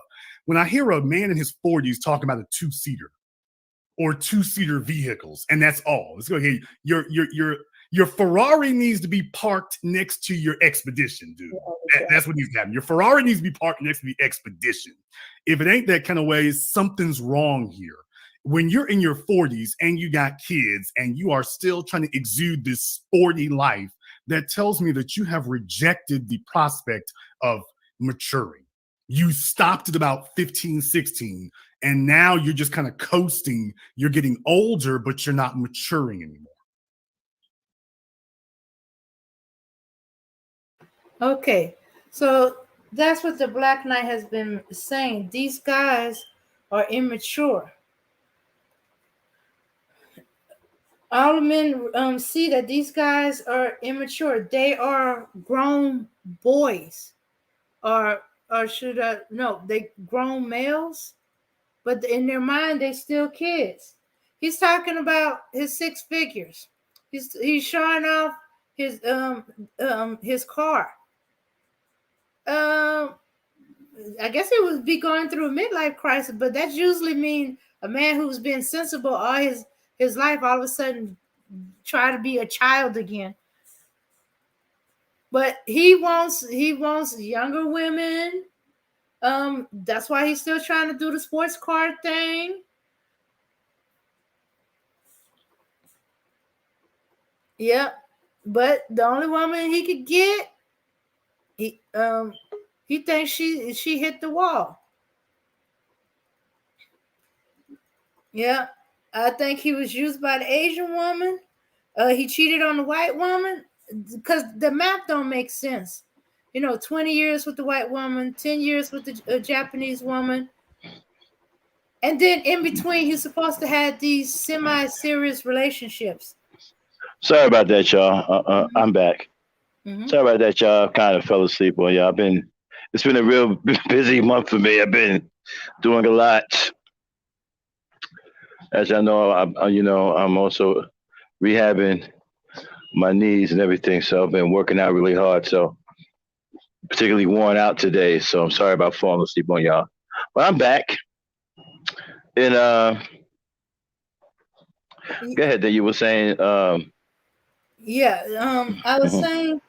I had said that okay, he spent 20 years with the white woman, and 10 years with the Japanese woman. So all these other women don't add up unless he been cheating on them. They were in a serious relationship with him. And in the meantime, he First of had all all, these others. But first of all, and did he create? Oh, go ahead. I don't believe he had all these flings. Okay, I'm starting to think that the Japanese mother thing is made up. Okay, because he has custody, even if he has a child. I don't know. This guy does not come off as truthful to me. Nothing about him screams he's telling the truth. You know, everything sounds made up. Sound like he's telling a story. Okay. And I don't believe he's had a relationship with 3 or 4 black women either. You see, because they got to tell the truth about black women. You notice these guys don't lie about black women. That's probably why they hate black women so much, because you can't lie. Okay, if they say, "Well, how many black women you been with?" "Oh, I only been with 2 or 3." Well, that's because you were rejected by those 2 or 3, and you can't get past it. Understand something, fellas. The reason why you guys are the way you are is because black women are special, and not having them in your life can really screw you up. I get it. It messes with your psyche. But you see how beautiful they are, how nurturing they are, how sweet they are, how kind they can be, how much they care, how they'll go to bat for you, they'll stick in your corner, how they'll be the only one there for you when nobody else is with you and everybody's against you, how they'll believe in you when nobody else will, how they pick the spirits up when you get out here in this world and get your ass kicked and you come back home beating and whimpering like a little frightened puppy. And they talk to you like you a man instead of coddling you like a baby.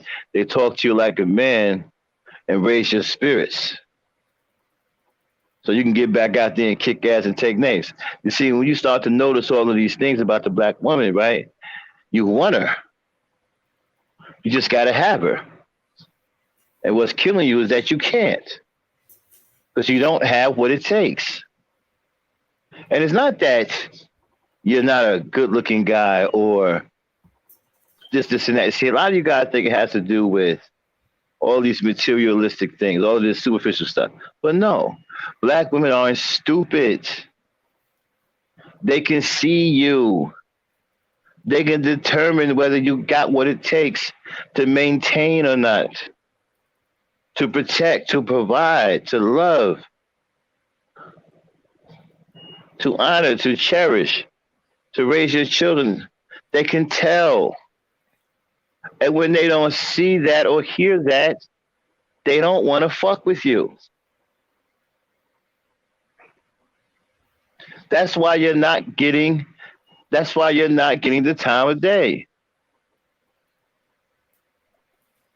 That's what I'm trying to tell you guys. Now, I'm sorry to tell you this, but the reason why you can't get a black woman is because you wear your ineptness on your sleeve.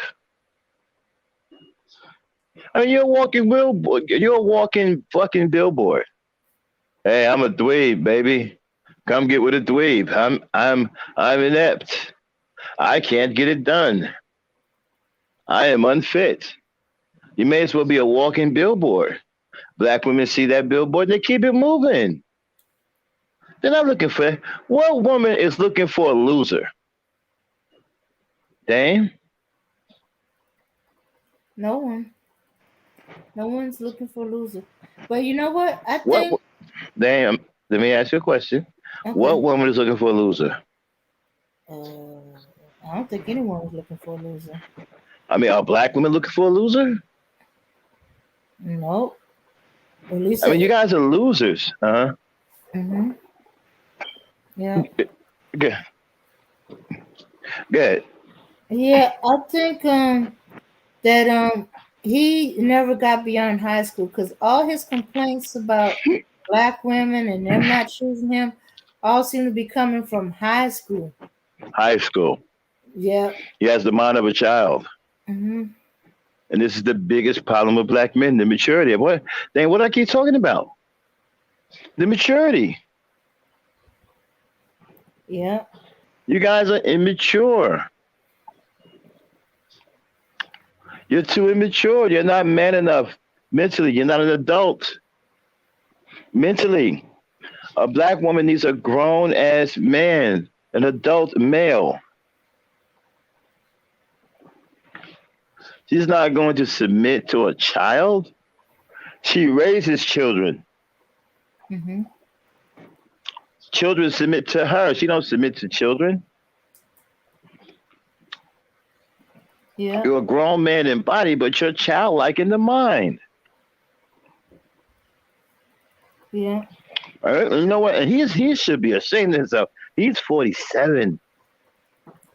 Yeah. And he's still doing like teenage boys, using the car to impress the girl, using the car to get the girl. So now he added, oh, I'm a 6-figure dude. So now he's adding his income to the car, but it's still basically the same. He's using the car and the money to impress women, and it ain't working for him anymore. So You know, it's sad when you go through life and all you want is some attention. That's sad. That's a tragedy. You don't want anything out of life. You don't want to have a real life. You don't want to have anything. You're seeking out attention. You want to be coddled. You want the black woman to hold you in her arms. She's not going to do that. You're supposed to be holding her in your arms. Mm-hmm. You want what she has.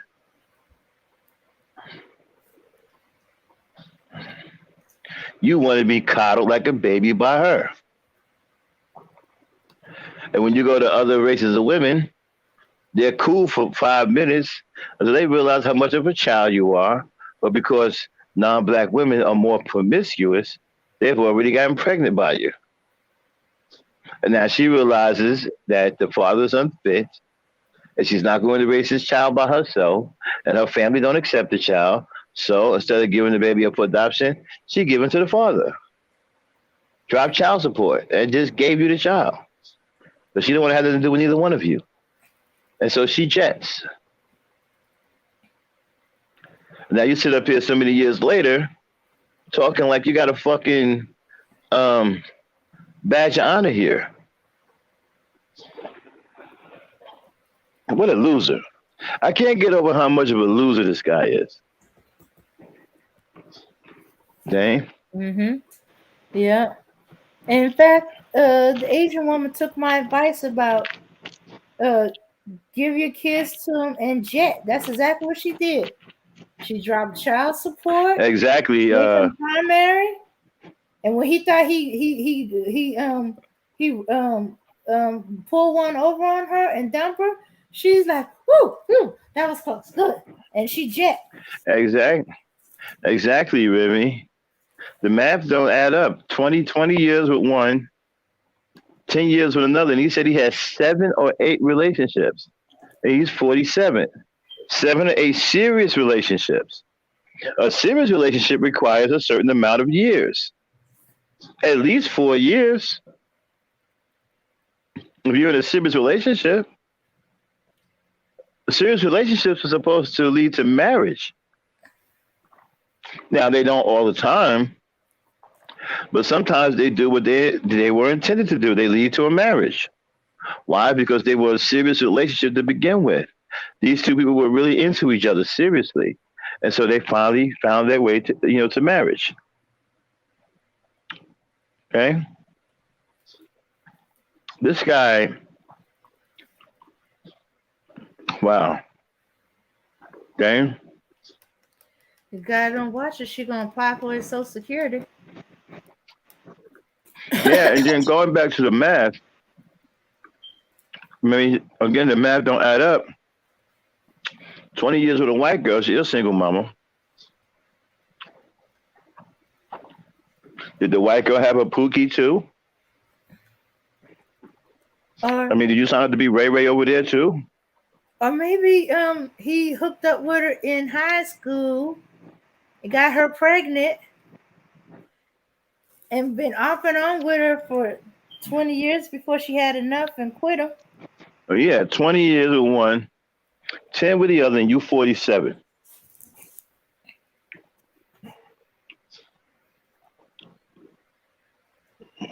So when How do you get away with saying some shit like that? And then you got to notice that you had 7 or 8 serious relationships. Even if that's true, you can only have 1 or 2 more. Actually, not even before you become 47. Okay? Unbelievable, man. So you said, wow. I never heard no shit like this before. Play it. Any more left? Did the men come up yet? one did, here's the rest of it. Was that the attorney dude?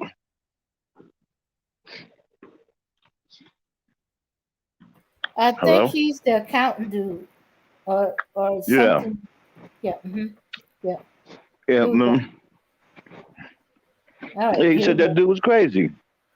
Mhm. And that was insane, y'all. I mean, I knew them guys was bad, the SYSB. I didn't know they were this bad.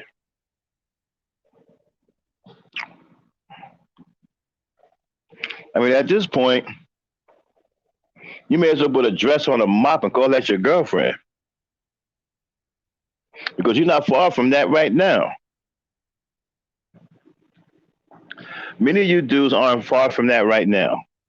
You're not far from putting a dress on a mop and calling that mop your girlfriend. You're not far from that now. Oh well, since they so-called six-figure dudes, they might as well just go ahead and pay for the blow-up doll. And the sex robot. Oh yeah, the sex. Remember the guy? Yeah, remember the guy was talking about her like she was a real woman? Talking about she doesn't do this, she doesn't do, she's a robot. And then you got to do everything for her. You got to dress her, wash her, position her. And she ain't no lightweight. She Wow. may look like she's 100 pounds, but that's stainless steel body frame ain't. There was this movie I was watching one time, right? About this white so-called couple. They were scientists, okay? And they were really into biogenetics and all this other stuff, right? Well, they created some kind of weird-looking human, okay? You know, when it was born, it resembled something like a duck with no feathers. It had a human face, you know, it kind of looked like a cross between a turkey, a peacock, and an owl, right? Well, anyway, fast forward, it was a female, and it turned into a human. Okay, it grew up her arms finally grew in, her legs got longer, right? Her hind legs never changed the regular legs, but they were still there, and she became a woman. And man, she put on a sexy dress and got to walking real sexy and provocative in front of his girlfriend. And so the alien, whatever, got into an argument with the girlfriend, you know, be this and be that, right? Then she came and sweet talked him into having sex with her. Dude, how do you have sex with some kind of alien that you just made? I mean, I thought that was crazy, man. Like, you know, and then the girlfriend caught him having sex with the damn alien, runs out the house, he runs behind her. How do you have sex with some kind of animal, with some kind of alien looking creature? I mean, you guys are putting yourselves in this position. I'm sorry, this position even in life. You're creating impossible situations for yourselves. Being online, messing with these girls, it's going to ruin your chances because women talk, women see you. But there is some signs that you guys are starting to listen a little bit. Let's hope that continues. Dane? Yeah. Let's hope that continues. It might be the younger generation that's listening. The older ones seem to be stuck on unintelligent. Okay, let's continue Educated on. names. Yeah, I'm wondering how educated they are. They keep doing crappy stuff or having illogical logic. Probably not educated at all. Go ahead, play it. Your Ferrari needs to be parked next to the Expedition. If it ain't that kind of way, something's wrong here. When you're in your 40s and you got kids and you are still trying to exude this sporty life, that tells me that you have rejected the prospect of maturing. You stopped at about 15, 16, and now you're just kind of coasting. You're getting older, but you're not maturing anymore. And so when I took a look, Greg's called in before, he's welcome to call back anytime, just not tonight. But he's welcome to call back anytime. But I have to make that observation. And by the way, you all didn't see this. Before I turned the camera on for him, he actually had adjusted his camera to shoot up. So if it looked like his face was really down, he had actually had himself cropped the way you two are. He adjusted the camera so that it would show the images behind him. So he actually had to point it more down. He pointed it up. Ostensibly, I suppose, to show the Audi flags and things behind him, so that you all feel like, well, he's really balling, it's really great and everything. Here's my only issue about that. He got 2 kids. He claims he got custody of one. He's had 2 women who one gave him the half into her prime years, if you want to call it that, because you talking, well, they're hitting the wall. Well, what did she do? He was steering the bus when she hit the wall. He was driving the van when she hit the wall. Then you have another. Okay, I always thought that is an interesting analogy. He said that these women hit the wall, but he was steering the bus. They keep claiming black women and especially single black mothers hit the wall, but they forget that there was somebody steering that bus into the wall. No woman plans to be a single baby mama. She had plans for herself.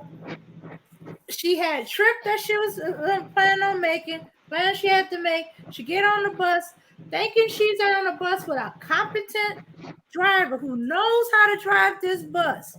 And what does he do? He slams it into the wall.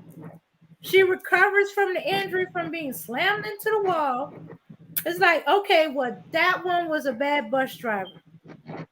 He didn't know what he was doing. Okay, let me try again. Wrong bus driver. Try again. Get on the bus. Seems to be a little different. Thinking heading in the right direction. Then boom, slammed her into another wall. So she didn't hit the wall by herself. She was driven into it. I like that analogy. What do you think, Max? Okay, let's continue on with the video.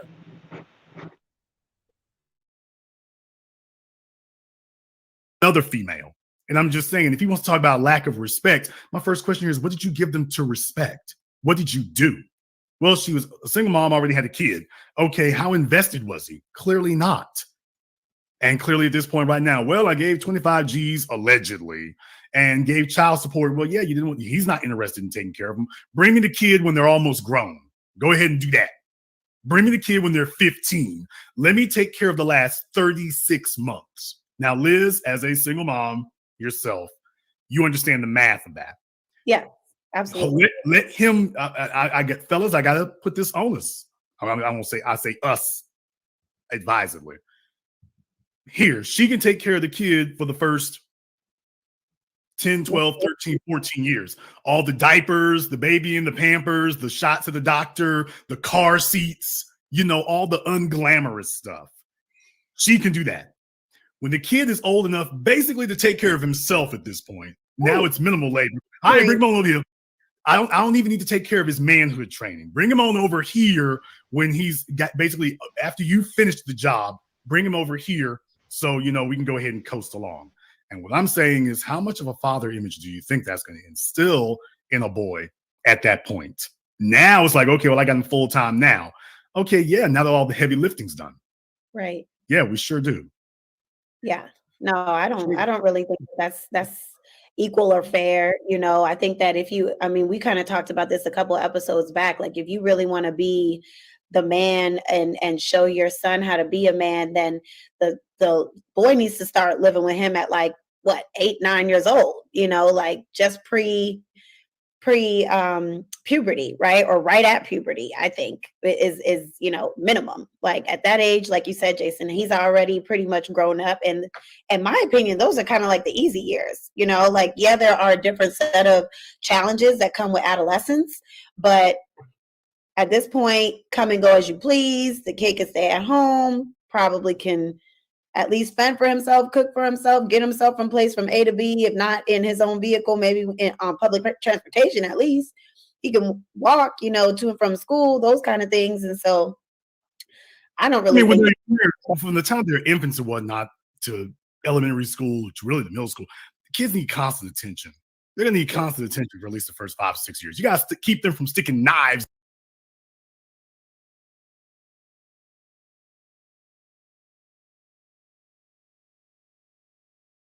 Okay.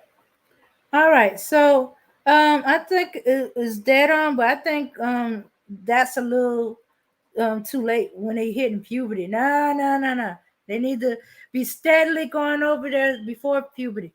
Like maybe when they're about 10, start spending the whole summer with dad. Every summer. No, I'm going to spend the summer with your dad. Well, you can have him for the whole summer. And so he could be preparing them for puberty. Be like, hey, all right, you're gonna be going through puberty. You're gonna grow hair. You're gonna smell. You're gonna smell bad until you put some deodorant and bathe regularly. Yeah, there need to be before that. But yeah, if she turned, wait, come and think of it, that was about right about the time she did turn him in 10. Because he said he had his child for 5 years. So he said he had his child for 5 years. So she gave him up at 10. Yeah. So yeah, that's about right. They can kind of halfway fend for themselves. They can call for help. They know their address. They probably kind of know who they can and can't rely on. Yeah. So yeah, she turned him over at but I didn't think about that. He's coasting. He's not living he's living like he's still prepared to go out to date and stuff like that. And what kind of image is he projecting to his son? Hey, Max. Yes. Mm-hmm. Did I fall asleep again? I'm sorry. I'm gonna have to call now. I can't stay awake, y'all. So just take it over, Dame, and just shut it down when you're done, okay? Okay. Yeah, I'm sorry, y'all. I had a really, really busy day. I'm rocked. I can't even stay awake right now. So sorry for that. Hopefully you guys enjoyed the part of the show that I was participating in, and hope that we can do some other things together. We still got ladies' night tomorrow night. Want everybody who showed up here, show up there and get it cracking. All right. Peace out. Peace, power, unity. Mm-hmm. All right. Peace, power, and unity. So I wonder if How many of these guys who are screaming, I want my child, she won't let me have my child. They making this noise when a child is 10, 11, 12, 13, 14, 15. Yeah. So yeah, even at 10, they can be pretty sufficient, especially if mom took a lot of hand at them. He could cook a little something. He knows how to order food. As long as he has access to the credit card, dad probably put it like, hey, order DoorDash, you know, because he's living like a bachelor. Even with the child with him, he's living like a bachelor.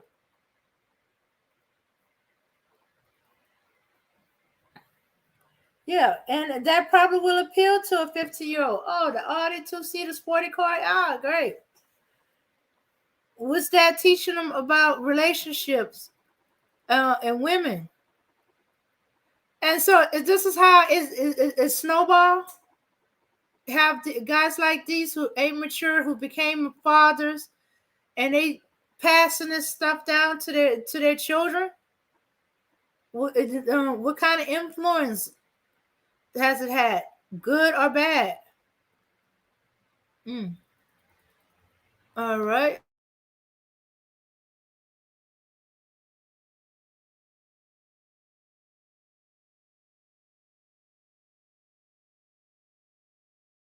And electrical sockets. Okay. I mean, that's the kind of thing that requires there. So what I'm saying is, okay, if you want to get your props on it, that's perfectly fine. I'm just doing the math on it. And in the process of doing the math, I'm seeing how that works out. So yeah, that's gonna. My whole point with keeping him on the line was to say, by the way, how much disrespect, how much criticism are you going to give the black women? And this is what the non-black women got from you. And you dealt with 3 times, by your own admission, or at least your own claim, you dealt with 3 times as many of them. 3 times as many. So I'm like, okay, well, if your attitude is straight and everything, I want to see what the outcome was for them. It wasn't any better than it would have been over here. It wasn't any better. And yet you got complaints. I'm just thinking myself that, and you saw right out of the gate. I'm like, okay, what's the difference between this and Pookie and Bushika? What's the difference? He wasn't. While you're claiming that the problem is that they are just respecting me. Ways they weren't better, and he wasn't better either. Yeah, I mean, think about that for a few moments. He went all the way to the Asian side of town to get a baby mama, to pick up a single mom. He could stay where he was. He was in South Central. Dude, you could stay in South Central where you were. You could save the bus fare. There was I'm just saying, he went all the way over there to get a single mom with baby daddy issues by his own admission and all. Okay, well, dude, how is that better? Well, the journey was better. Now, he didn't want to have to fess up to that either. Because a lot of these dudes, let me tell you right now, a lot of you fellas out there, you all grossly misunderstand what I do here and who I am, because you have been weaned on a steady diet of the internet's fakers, frauds, and failures. That red pill, black manosphere, the winosphere crap, there's a reason I don't deal with that, because it nurtures and coddles dudes like Greg. It makes them feel comfortable with what they're doing or what they've done. So now they're forming a great big community of underachievers and failures. Dude, you're in your 40s now. What benefit are you going to be to a chick like that? Not only that, you still got 2 kids to take care of. So you're basically sidelined until you're in your 50s. You're basically sidelined to your 50s. Women are not dumb. You're not going to get prime real estate. Furthermore, he ain't making enough money to be able to do that. And he's got too many obligations to be able to do that. And he's not in the place to be doing that. So what they do is they sit in their own little circles and tell themselves how great they're doing. And that's the problem. If they had an opportunity to be objective about it, they recognize that's not really balling as great as they think they are, or at least as great as they tell themselves. Better yet, you can have that. Okay. Now, what he's saying about the coddling and the fake spear, he's talking about and red pills and the manosphere. They coddle these guys. Real men don't do that. Max don't do that. Jason Black don't do that. He's not coddling you guys. They say it differently, but they're basically saying the same thing. It's your fault. You got to improve things. Concentrate on yourself. Work on yourself. Everything else is going to fall in place. Stop worrying about the women. You cannot deal with the women if you're not working on yourself. Because what you're going to show her what to follow, because women do follow, unfortunately. And you are what she has to follow. But yet you, instead of taking responsibility, you are putting it on her, and you're waiting for her to be accountable, supposedly. She is not the leader of the community. Max, the Black Knight, Jason Black. There's been a few others. I can't remember them all. But they've been all telling y'all the same thing. But y'all hating on them. You're just like, why are you being so hard? You hate the brothers. No. They hate you type of dudes. And what it is, y'all corrupting the younger generation with this crap. You dudes are corrupting the younger generation with this crap. Instead of owning up, work on yourself, show them how to work on themselves. That's another thing both men have a problem with. Y'all ain't fixing nothing. Y'all just crying and complaining and whining, and y'all not doing anything. Try to give you advice, y'all not doing it. Y'all still want to blame the woman or what the black women are doing. Everything's on her. She's not the leader. You're the leader. You're the responsibility. It's hard being a man. Yes, it's hard being a man because men were built to work harder. They're the leaders. The leaders got to be tougher than that. You cannot be falling apart over everything. You cannot ignore everything. You cannot put it off on somebody else. And y'all keep putting it off on somebody else. And y'all keep trying to put the blame on somebody else. You're the leaders. Take up your mantle as leaders. Y'all use the excuse, well, I wasn't raised with a black father. Okay, they're giving you information. They're telling you what you need to be working on, what you need to be doing. The first thing, okay, you want to say I'm biased? Stop blaming the black woman. She has nothing to do with you. It's you. You. Work on you. Then you can deal with her. But until you are fixed, she ain't gonna be fixed. The children ain't gonna be fixed. And y'all keep making the same stupid mistakes. But it's not her fault. It's not your fault. It's her fault because she opened her legs to you. Because she trusted you. She believed in you. And then you lied. And then you left her worse off than she was. And you left her taking all the responsibility. All her energy, since you're complaining about them, all her energy is in taking care of the kids she got. She is handling her responsibility. She's being accountable to her kids. Doing the best she can. She's on her own. While dudes like this dude, they willing to support Asian woman, white woman, pay alimony and child support. But if it's the black woman, she's gonna have to go on welfare. Why do you think she's on welfare? Because guys like you aren't taking care of your responsibility. You're not doing what y'all supposed to do, and y'all make it look bad for the guys that do.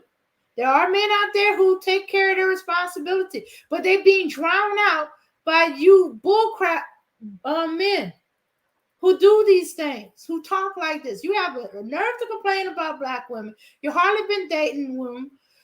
They weren't feeling you. You decided to go to the Asian and white community and wasn't working the same for you. You was getting the same thing, if not worse.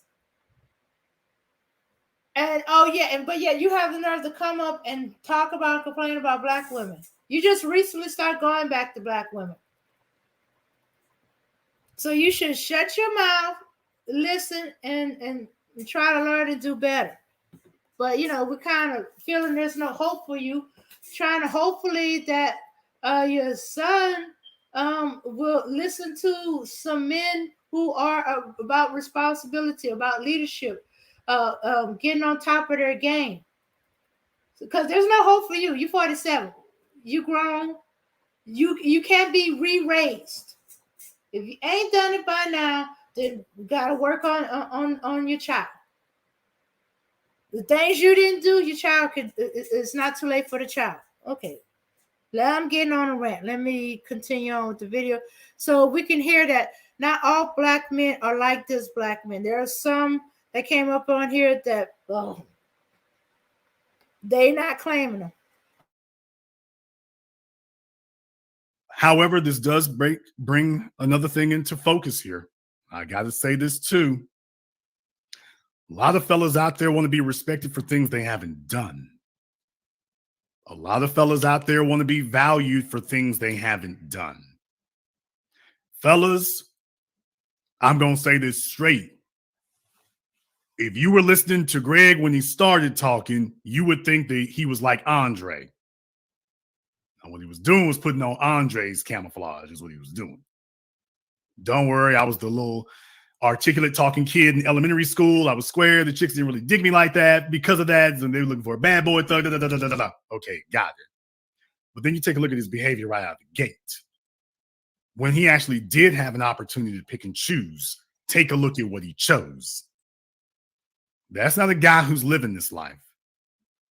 The other thing is, a lot of y'all are trying to wait until you're in your 40s and damn 50s to get your act together. You're trying to wait until you're in your 40s, 50s, or later to become a complete man. And that's not going to work. You can't become a complete man in your 40s and 50s. You've wasted 2 decades by that time. And usually what's happening is you're still holding on to a lot of vestiges of failure you had before. So what you get in his case is a 42, 43, or 41 or 42-year-old dude who's still coming out of his teen years. And just like children tend to infantilize single mothers, having teenagers around a man who's still trying to be sporty, does that make him mature? Or does he think he's found a peer? Andre, am I mischaracterizing that? It's 2 men here. Maybe I'm mischaracterizing that. Maybe the teenager with him is going to make him mature better. No, I see it the same way as you've mentioned before about, single moms who get pregnant early. It stunts their growth. And his growth has been stunted. I mean, you know where I work, but we interviewed someone who was a 22-year-old kid last year when I was working at one of the direct competitors. They had that exact same, poster, a Mercedes thing. And as soon as I saw it, I already had a feeling. I said, oh, something's off with this guy. In terms of I just knew it from the beginning. And I could sense that, as you mentioned, he was speaking firstly. So he tried to say, oh, well, he's like Andre, this and this. And then I started noticing, I said, oh, no. He's talking about whatever happened with him and black women. He's not just saying this as this is a past thing that occurred. It's like I can feel the current emotional strain he still has. And I mean, I have no reason to believe he's lying. But let's just say he does make the 135. As you said, once you make a certain amount of money, you can choose the women you want. At that point, you're intentionally choosing what you want. So once he said he said, oh, well, all the black women, they hated nerds and they hated, men who wore their pants at their waist level and all this other just hoopla. I already knew. I said, oh yeah, we're dealing with the Sambo. It's all good. I just basically kind of checked out. But like you say, yeah, he's going to be, I guess, 17 and a half the rest of his life, which is, it's unfortunate just from man to man, but hey, Jason, for guys like you and I, hey, he's a threat for different reasons, but he makes the competition easier. Well, yeah, that certainly does, thin out the herd in a lot of regards, but it's a problem as well too, because he's wearing our uniform and he's messing up the real estate. He's wearing our uniform, which basically makes him our de facto representative. He grew up in South Central. Okay, yeah, he's right. He's wearing the men's uniform. And that's what the women see. This is what the women get fed up with. This is what the women think that's all out there, that guy. And so they start seeing guys who are nothing like that as unicorns. They there, They just they don't have time to be wasting time calling in and chit chatting like that. They working. Most of them don't even know what's going on YouTube. Only time they know anything about YouTube, internet, social media is when some kid, whether it's their children, grandchildren, nieces, nephews, and stuff like that, or they wander into YouTube looking for certain things. Usually, sometimes there's DIY stuff that they some of them go look into, and they wander into these other areas, and they be like, "What is wrong with these dudes?" Or they think they're gay. So yeah, unfortunately, guys like this have the most attention because they have the time to spend the most in social media. They scream and howl and whine and crying all over YouTube. They do hours of YouTube video channels complaining about black women. So black women start to think that's all that's out there. Are they running into them when they dating? And when you dating, you keep running into the same type of dude over and over again. You begin to think that's all that's out there. You stop dating altogether. This whole slew of black women, they ain't dating anymore. They wash their hands of it. I'm fine with living alone. I'm gonna just concentrate on my kids and myself, and keep it moving. Or which makes it hard on the dudes that aren't like that. Central allegedly. Dude, there was a reason why fellas on the block was G-checking. If you're gonna be walking down the street and whatnot, it's like, wait, we need to know who's legit and who isn't. That's part of survival instinct. And what dudes were letting you know is, you ain't legit. We don't feel that. Now he's a grown man and he doesn't see the value of that. He doesn't see the value of having legitimacy. So he comes up and he wants to get what we've got, but he doesn't want to do what we have to do. Because we don't move like that. We don't move like that. We don't move like saying, okay, let's be honest. His real issue is what he was saying is that they weren't doing what he wanted them to do. They weren't tolerating what he wanted them to tolerate. They won't go ahead and go along with that. So then they say, well, fine, I'll go find me a non-black female who will. Great. And how good did that work out for them? They went for the bait. And how did it work out for them? Are they knocking anybody over to trade places with you? And that's not what's occurring. But I'm very glad that he went ahead and called in and said that, because that gives us a good idea. Fellas, if you want to know what one of the headwinds is, I have no problem confronting these things honestly. That's a headwind. That's a headwind. For every Andre out there, there's a Greg driving by his 2006 BMW M5, trying to give an impression. Well, that's probably where his value is now, right? Is like with his car and what he can show people that he has. And, a lot of people, they invest more in their car than they invest in their home because they figure everyone sees the car, you drive it around everywhere. So strangers and everyone sees that. Of course, everyone doesn't see your home, right? Everyone's not invited to your home. So I think it's just a little bit of immaturity. Like you said, Jason, it's the value is on the wrong things. The emphasis is on the wrong things. And he probably feels like he needs that car to get respect. Well, I think he feels like he needs that car to get women.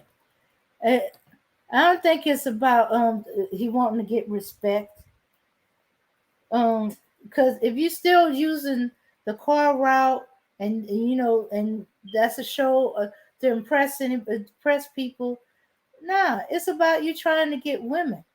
Yeah, I think he bases value on his car and stuff like that. It could be, um, that immature level. That's why you have a guy who rather have a showpiece that he can show off to people, like a gold, very expensive watch, than a rental property, a property rental property that's his, that income where he don't have to work to make an income, guaranteed income. Yeah. No, it wants a very expensive gold watch to show off, to show how valuable you are, that he's I hate to use that term, but high value man, because he got this expensive watch, this expensive car. If you do think about a house, won't be the most expensive house, but you're right. The house is doesn't really have a value unless you. Well, this is how some of these ball players show off. They of the same mindset, but it's slightly different. They want to get this big expensive house with all these rooms that they're not going to use and stuff like that, and and get the biggest of everything, because that's their way of showing off. That's why you get to see the inside of their houses. When they used to have let me see, what was that show? Celebrity homes and stuff like that. So that was their way of showing off on another level. Well, the other guys, he show off with the car. He shows off with the watch. He shows off with expensive clothing. It used to be that certain name brands were associated with women. Gucci bags and I'm trying to remember all these other ones. But that was, used to be things that, that's meant status to women. Now it means status to these men. Now, certain name brand clothing, they don't even want you and stuff like that. Not to mention, how you think tennis shoes got to be about $200, $300, $400? I think some of them are like $1,500. Because it became a status. Jordans, LeBron. I'm trying to remember all these different shoes. It became about showing how you're valued. But that's boy nature. Most of the boys I knew growing up who was about that, they grew up and they grew out of it, especially once they had to start paying for that themselves. They're working hard. Yeah, I remember the mothers used to complain, oh, when it was me buying it, you had to have the latest Jordans or the most expensive this or that. Can't remember all the name brands. But once they start working and saw how hard it was to make that money, oh, I ain't spending that money on no shoes. They eventually grew out of it. But you got these, they didn't grow out of it. Yeah, after they worked that hard to make the money, they felt I need to treat myself, and they brought these expensive shoes that get ruined the more you wear, because they like a car, same thing, like a car, they depreciate in value, especially once you use it. They don't go on to become classic. A lot of these cars, they be depreciating. All right, here we go. Let's go on to hear more men talk about this, so y'all know that there's more than just those few. I would say also that, and Jason, correct me if I'm wrong, because we're both in the South, but I would say he's also bringing that California mindset, where I've noticed, I lived out there for a bit. In California, your status is your car. In the South, our status is our house and how much property we have. So he's just mix matching basically everything. And he says he's dating women who hit the wall, but what I see are two equal forces meeting each other where they're at. I don't think he could get the Asian or white or black, whatever women he wants anymore. I don't think he could get them now. So I think he's basically forced back into, dare I say, submitting to whatever options he does have now. Well, let's try this a different way here, because this is a dynamic that really gets missing a lot of the time, and it's really a problem with single motherhood. If you have a young male, a male is worthless without leadership. If he's not cultivating leadership abilities, he's useless. He's useless. A woman doesn't need a male companion. She doesn't just need a fella to hang out with.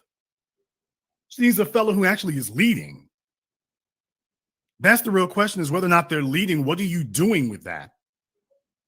Or is he just hanging around? And that's the part I'm taking a look at there is, okay, dude, what are you doing in that regard? Where's the leadership? Where are you taking her to? Baby, we didn't reach the destination. You already got one kid. Don't worry. Think about that for a moment, and she can tell him in advance, what are you going to have? Your credit's going to be messed up. You're going to be in Euless, Texas with another kid. Think about that for a few moments. If he could tell her in advance what she could look forward to. Baby, in 10 years, your credit going to be upside down. You're going to have 2 baby daddies, not 1. You're going to be in Euless, Texas, and you're going to be driving the same beater you were. If you could give him a crystal ball, I mean, there's no to sign up for this deal. No, especially not 10 years without commitment. I mean, I was like, what? That's a long time to spend with someone and not make a commitment. I mean, it's like, correct me if I'm wrong, but men know pretty soon if you're someone that they want to spend the rest of their life with or commit to in that manner, like marriage. Like, I would even say 3 years is too long, but I mean, 10 years, that's a really long time.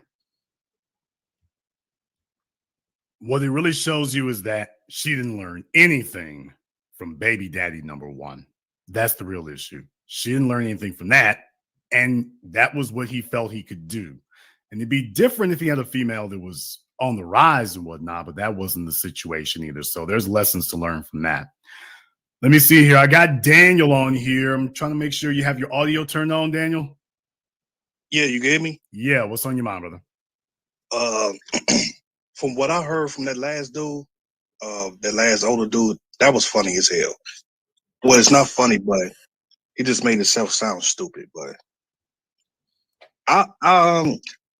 so I want to answer the question. What does a black man? Where's a black man's value at? I think the only simple answer to that is what he could produce. So, character, so to keep it simple like that. That's all. That's the only answer I got today. Well, there's a reason why we do that. And fellas love, nobody likes keeping score and counting money until it's time to actually add up tangible results. There's a reason why we measure a woman's looks and factor that into her value. You know why? Because it's a tangible. We can actually see it. It's something we can actually see and measure. It's something that we can actually take a look at and evaluate. We can quantify it. We can measure that. Yes, we can get the makeup and the fake lashes off of you, and we can measure that. So that's why we value that. Well, guess what?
Oh, okay. Sorry about that, y'all.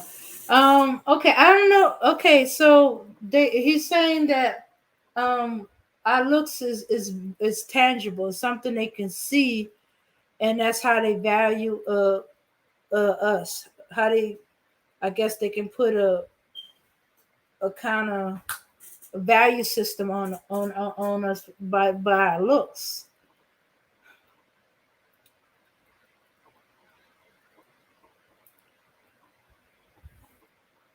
But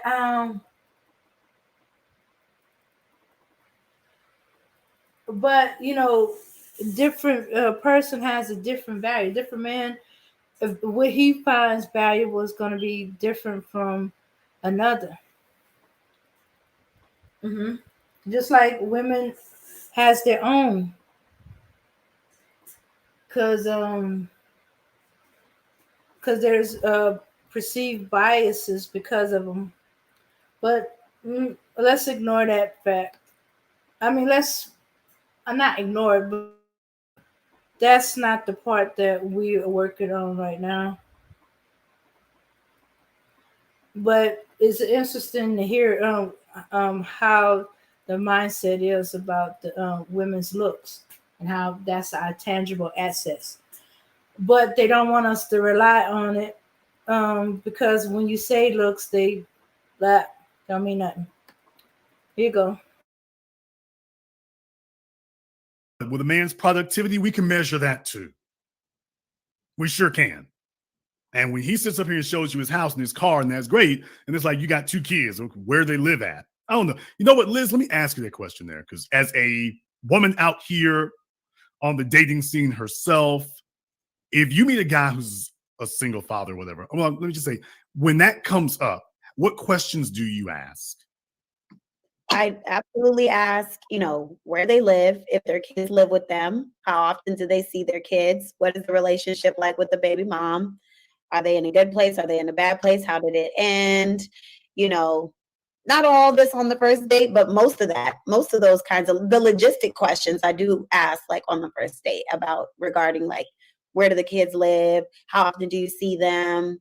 All of that kind of stuff. And then as we get to know each other, I want to know even more like, well, what's the relationship like between you and her? I might ask a little bit around like how they met, maybe not those words specifically, but just try to get an understanding of like, what's the dynamic, in that relationship. Because like, it could be different, right? If it's like a child.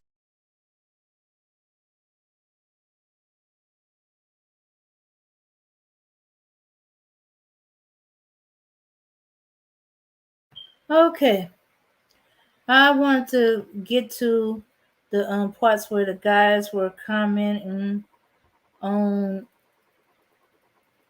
what that other guy was talking about. Let's see if I got close to it. Not saying anything's wrong with that, but those are the kinds of things that I definitely would inquire about. Like, well, let me ask you this, Liz. How would you feel about a fellow who had 2 kids by two different women? I went too far back. I know who you are, nigga. Anyway, that's my dude Daniel from Chicago. Okay, I finally got to see him. What's up with you, bro? Not much, man. Working on being independent in the wheelchair, man, and get back out there in the world so I could get my shit all the way together. Like I say, Daniel been dodging bullets and everything else up there. But bro, it's good to see you, man. I appreciate you checking in with me. Thank you very much for giving us a call here tonight. That's my dude Daniel up there. I've never seen Daniel before, so I get around, but I've never seen Daniel before.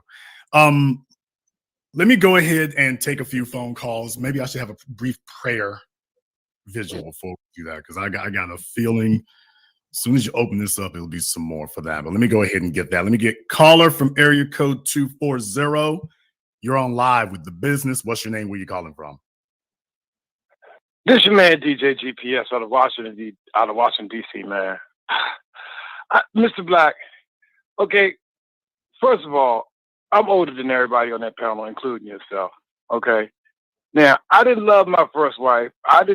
We wasn't head over heels. I was young. I was 21. I got married because I did not want to have no children out of wedlock. What happened to that, bro? That's number one. Number two, Shorty up here, that's going to be another show. But number two is, why do these women think the dollar in your pocket it makes you a man. What about if you flying in that Learjet with Mr. Baller and that junk crash and you survive? Can he make a fire? Can he go hunt some wood? Can he go hunt? Can he take care of you? Can you survive? And as a woman, what can you bring to the table? Can you skin an animal? Can you help me drag this carcass back to the campsite? Can you whip this stuff? I mean, just basically surviving. I look think at our people back in slavery. Let me go ahead and deal with that, DJ, because what you just said are wonderful accolades and wonderful characteristics in the abstract. The reason that we have civilization in cities today is specifically to remove exactly those types of threats you're talking about. So for better or worse, 99.99999% of the population will never, what you're giving is a scenario that existed 140 years ago. That was common before the Industrial Revolution. So the Industrial Revolution made our lives easier, but by extension, for better or worse, in many ways it is worse. It eliminated exactly those kind of things. So you have a fraction of the male population that can skin things, can repair Learjets, can make fires out of brushwood. But then again, you got the majority of the population saying, why in the world would I ever be out there in the first place? So the guys who do that free up room and capacity for the fellows who are the stockbrokers, the air conditioner repairmen, they free up the space for that. So while what you're saying is absolutely accurate and great in the abstract, the reason that women don't count it is because in our modern society, we've built a civilization that avoids situations just like that. This whole society is built specifically to avoid that. Your Learjet isn't going to break down in the forest. Maybe your Volkswagen will break down on Interstate 35, but not your Learjet in the forest. So if you want to know why women don't count that, that's why they don't count. Okay. I got you. I feel you on that one. So my thing is also, I haven't given up on black women. Black women giving up on me. Now, I'm a light-skinned brother. Okay, and I used to love me some chocolate. The struggle been real for y'all since '89, so I understand, bro. But exactly. So when it got to the point where the chocolate sisters used to tell me, "Oh, I don't mess with red niggas." What? Oh my, really? That's how we going, bro. I mean, it's the struggle been real. Back in the early '70s and early '80s, the light skinned dudes was running things. The late '80s hit, gangster rap comes in, West Coast rise to prominence, and then next thing you know, it's out. Shmarmore, you out. Morris Chestnut, you in. Stephen Curry, you sideline. LeBron James up front. I mean, it is. So I feel your pain, brother. I do feel your pain. Drake is not doing y'all any favors. Drake is doing you no favors, by the way. Now that guy that haven't got his childhood out of the system yet, the earlier dude, okay, he has a problem, okay? Now, first of all, if you're 40 years old and you're raising your 15-year-old son, guess what the last thing I'm thinking about? A relationship with a woman. I'm thinking about taking care of my little man and getting him ready for the world and showing him this is what he needs to do. I'm not going to be having no woman around. I was like that with my daughters when I had to raise them by myself. I ain't bringing no whole bunch of women around my daughters. I'm not bringing nobody around my daughters. And as him being a man, he should be worried about is where am I guiding my son and what career is he going at 15 years old. The last thing he needs to be worried about is dating. He needs to trade in that little sports car and get him a pickup truck and take his little man camping. Fishing, stuff you're supposed to do, man. Like, man, I'm gonna land my plane, Mr. Black. Let the next caller come on in. Thank you very much for giving us a call tonight. We appreciate that very. Okay, we kind of had to go the long way around. Sorry, y'all.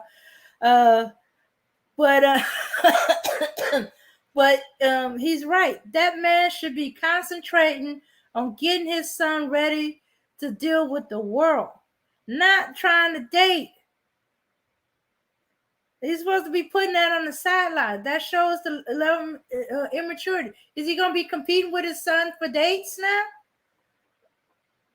Okay, no man feels some type of way about women having dollars in their pockets. My mom can skin rabbit, catfish, fish. I don't even, because I don't have to, but I need to. I will learn fast. All right. But he is right. As we move into the industrial age, what pulls us towards men? Okay, like he's right.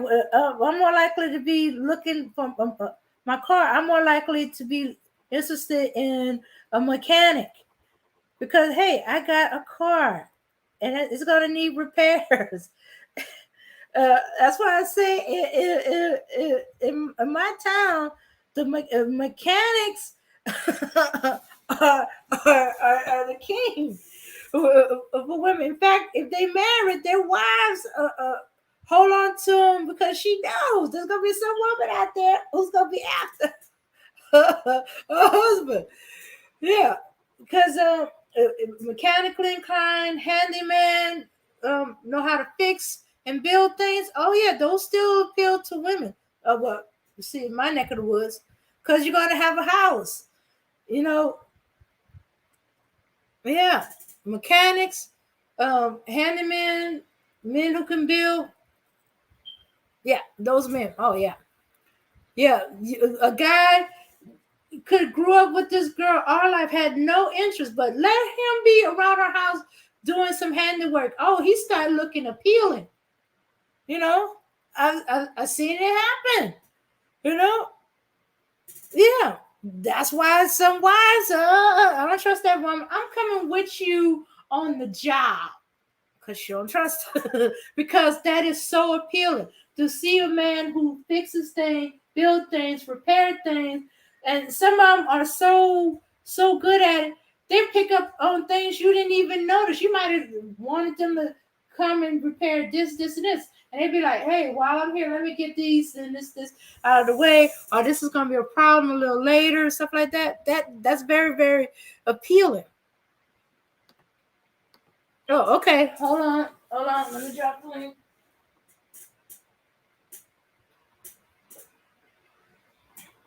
I'm coming, Koja. Hold on, my phone had died. It's usually easier for me to drop the link from my phone. Where'd that go? Alright. Alright.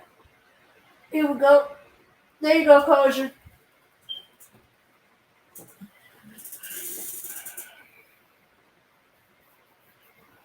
Yeah. So yeah. Yeah, the hunting and fishing is still appealing to a farmer. Cause as I said, I know lady, the man that appealed to her is one farmer. Because in her mind, her children would never starve. Any children they have, they as a family, they would never starve. But she is of a whole nother generation. We don't have that as many farmers like that. All right, here we go. Hello. Hey, what's up? What's up? Hey, Koja. I ain't catch all of it, but I got to call BS. Mm-hmm. First of all, women adapt. Half of these men don't know how to skin those catfish, don't know how to skin a rabbit, don't know how to do none of that themselves. Uh-huh. So let's get it straight. Should women need to do that? We would learn just like they would learn today. When I went to school to be a nurse, I ain't know shit about being a nurse at 18 years old. But shit, I wanted to learn about fixing cars the same way I went to nursing school, the same way I go to mechanic school. Some of these men don't even know how to change a fucking tire. Oh, yeah. And they sitting on the side of the road listening to AAA. Waiting for AAA to come. And that'll be the last time he see me. I need them. They don't even change their own oil these days. They go to the oil well or the quick oil change. Mm-hmm. So what the fuck I need them to do? Drive my car to Walmart. That's what I need them to do. And sit and wait. That's what I need them to do. So we're not talking like all these men possess all these skills because they don't. Mm-mm. Yeah, that's what Jason was trying to tell him. Those skills were fine for 140 years ago, but as the world changed, the need for change. There's not many men. There's a fraction of the men that have those skills. And even if they do, they don't have the complete list. It's like we build communities. No, the fuck you don't. You call a contractor, and they build your house. Most of these men don't even know how to germinate a seed to grow a fucking crop, but I do.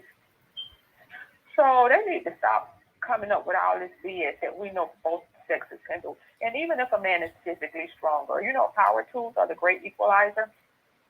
Last time I Shit, when they hang drywall, they had them things that hold the drywall in place, and you just come and screw. Ain't nobody got no damn hammer and nails and doing nothing. They get the ass tools and they poop.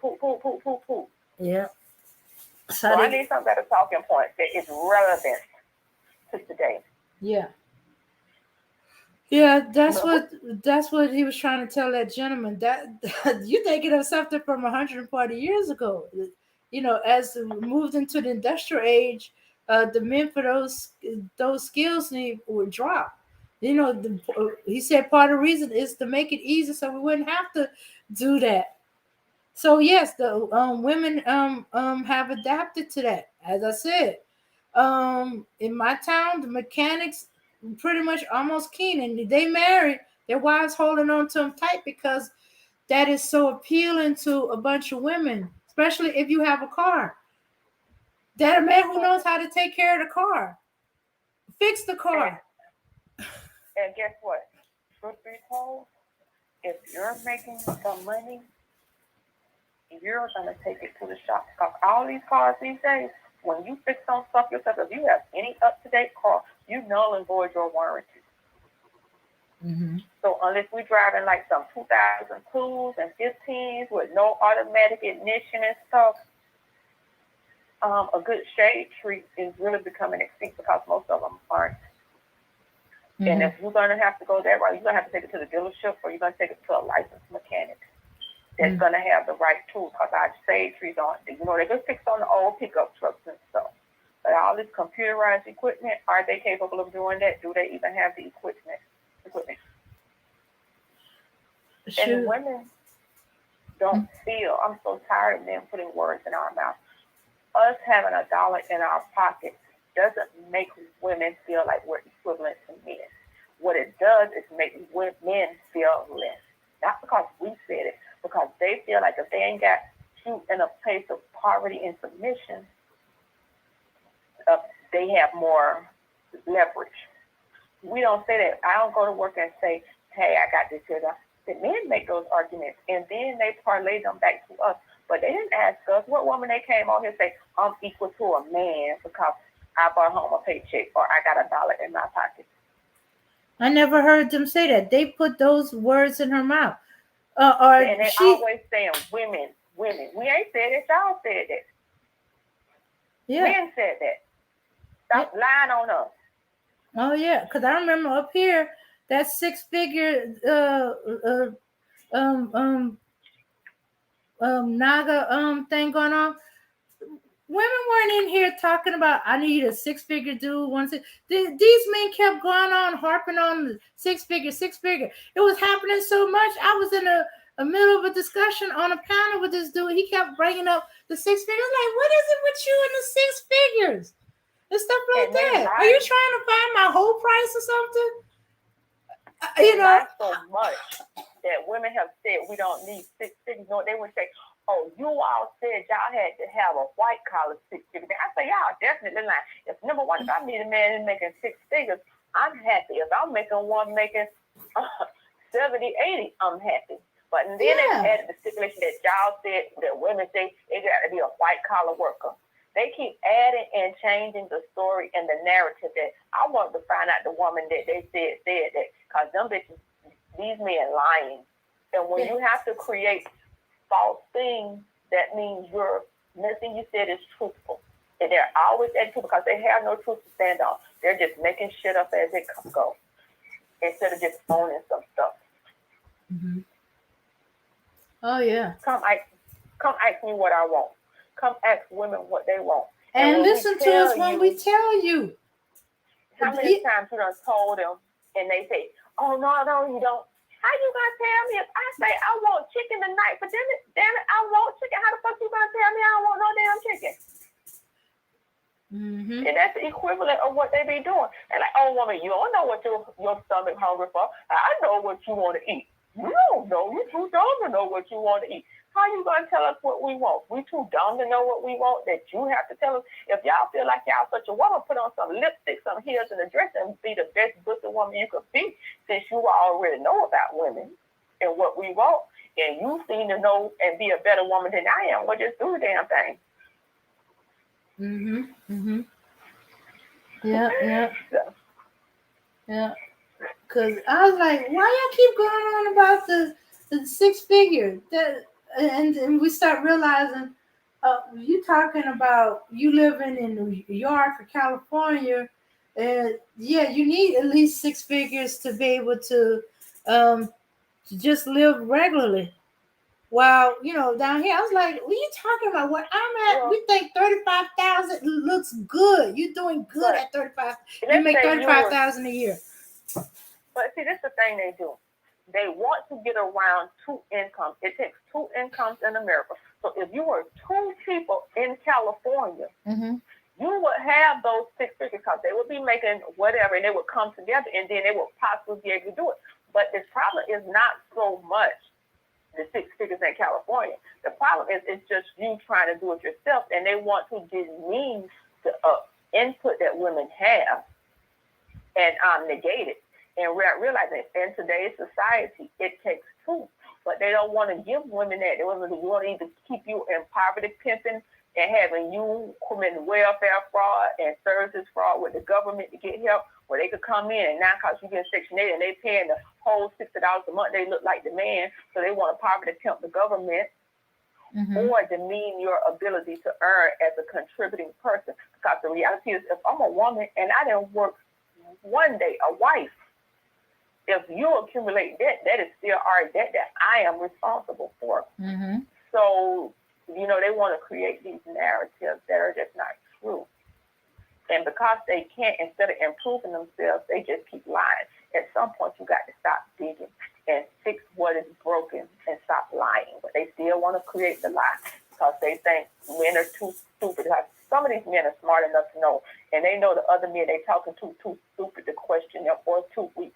So they pimp those men. Yeah. They talk about us not wanting to see the truth and speak the truth on. Y'all be lying yourself all the time. Y'all don't want to that nowadays it takes two incomes. The closest thing y'all come to is the 50-50, and then y'all not even talking about 50-50. That's the closest thing y'all come to admitting that it takes two income. And then y'all only want to do 50-50 when you know it takes two whole incomes, not half of each income to make it. But they want to say, oh, well, you just a relationship, you do what it takes because seasons change. And just like you change your wardrobe from the summertime to the wintertime, except for in Florida, you sometimes in relationships, the seasons will change. Things will change. Maybe you, as a husband, may be in a better position because the hours you work to do X, Y, and Z. And then maybe you'll get a job change or I'll get a job change and that'll change. And if you cannot be flexible, you're not going to survive. If you insist on being a petulant child and having things one way because you lack the creativity, you lack the intellectual ability to think outside the box, and you have to have a very highly structured environment in which people do the thinking for you because it hurts your brain to think. And if people don't guide you, you can't make it. Because some of these men are like ants. You ever notice when ants are on a path and you go shoot some water on it or roll a can or something through it or just drag you through it, how it disrupts everything. Mm-hmm. And it's chaotic. Except for they don't know how to regroup. The ants actually have a better system because they can regroup. They may have a temper. These men are just followers. They cannot think for themselves. They have to have other men tell them what to do because they're lazy or they're too dumb. And they get mad because women actually are not that dumb. Because at the end of the day, I don't care what my mama did for her house. I'm my own woman. I run my house, and I ain't going around quoting mama. Oh, mama, that worked for you. I'm gonna take some of your stuff and whatever. But at the end of the day, it's mine. But these men go around looking for a daddy, quoting a daddy, and trying to live off of other men's word instead of creating their own paradigm for themselves. And it's pathetic and it's weak. Yeah, they're trying to stay in the boy play. That's why they keep looking for these daddies. That's why Kevin Samuels was their daddy. Let me see. Manosphere was their daddy. Sis Ben is their daddy. Red pill is becoming their daddy / big brother. And yeah, and they so enamored. Have you ever seen little boys when they bragging on their father and stuff like that, and you can't say nothing bad about their dad? That's the way these guys act. you question their so-called dad, and they having a hissy fit. They don't care if what their dad was telling them was wrong. They don't care if it's right. No, that's my daddy. You don't get a chance to talk about my daddy. They need to be grown up to make their own mistakes, because in life, we're going to make mistakes and we're going to recover. They're afraid to make a mistake. They're afraid to be judged by other men. They literally sitting here submitting to other men's points of view, other men's goals, and other men's lives. And that is so weak. And they mad because women are not submitting to them. You know, if I want to follow the preacher, why I'm gonna fuck you? I might as well go directly to the top. Why I got to fuck the errand boy? And that's what they are, errand boys carrying another man's water. And no woman is gonna find that sexy or appealing. But I just thought, man, you know, I've been working in 2 jobs, so I ain't been able to come in as much. But I just wanted to drop through. But I do be checking y'all sometimes from the crowd. They don't let me bring no phone and work on my other job. So. Yeah, I understand. I'm school start. I'm back to school. So yeah. Very well. I'm gonna tap that, and I'm gonna need my men to come better, because I see better in them if they just start thinking for themselves or just think. All right. Okay, I'm gonna tap on that. I'll be listening from the crowd. All right. Okay. All right. Okay. Thanks, Coder. All right. So yeah, that particular gentleman, he just, you know, he's set at a certain time frame, but that's not today. But he had an issue with that guy too, mainly because he's not behaving like a grown man, taking care of his son, making sure his son is on a good path and stuff like that. He's too busy trying to date women.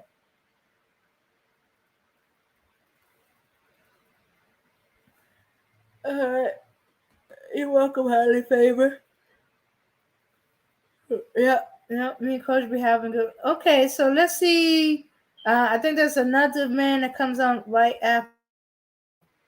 after this older gentleman who's chastising that man. He should be concentrating on getting his son right and ready to go out in the world, and instead of trying to be dating.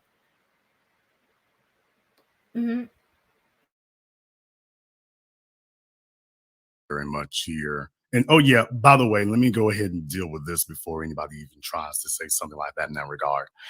When I was talking about the truck payment here earlier, yeah, that is a very real thing here. I didn't get that for me. That was the company car. So I actually got that because of the female I was with. So I actually got that for her benefit and for her use. So that wasn't something I'm not sitting up here trying to ball out or anything like that. I'm just saying that, by the way, I did that as a way of enhancing her life. Any female who is with me, things are going to get better right off the rip. If I've deemed that you're worthy to be in that position, it's not going to be some 10-year journey. Right. Fellas, now Liz is figuring this out in her early 30s, but if a fella done took you on a 10-year trip and the block looks the same, at some point, you're supposed to be saying, okay, if your spider senses are going off, okay, it seems like we're just circling this block now for a while. Do you actually know where you're going? And if you're smart, you'll ask that a little bit earlier. A lot of fellas out here want to get incompetence overlooked. And you don't realize it's not hard to figure out if you're competent. Men can figure out if you're competent. Women can see if you're competent. We both might want different things from you, but competence is something that's obvious.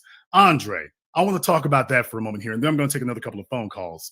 When we talk about masculine competence, I think a lot of fellas out here think that they can jive talk their way into getting people, particularly females, to overlook it, to disregard it. That he can just sit there and don't worry, baby, this record deal is coming. I'm gonna get this pickle stand going here in a minute. You know, it goes year after year with that. So do you think that competence is something we can see early on? Absolutely. Absolutely. And I'm of the viewpoint women can see it too. It's just a decision of whether they're going to accept it or not, or like you said, they're just going to believe Overlook. fill in the blank, I'll just say illusions that he's painting. But like you said, you're going to learn very fast. You're going to know, like, I don't need to know your bank account or how much you make or what you do. I can tell, not necessarily, you don't need to have a Mercedes, but I can tell by the condition of your car. I can tell relatively by maybe some of your hobbies. I can tell, like, what is this there's just certain ways and things a person lives their life where you can tell, oh, this is, at least for me, I can tell, oh, this guy's one of my kind, or he's one of my peers, as you like to say. Well, how you do one thing is how you do all things. And when we start seeing parts of your life that are a mismatch, dudes don't like it when we start doing the math on it. But your life isn't supposed to be some big ass mismatch. There's supposed to be a standard or some organization.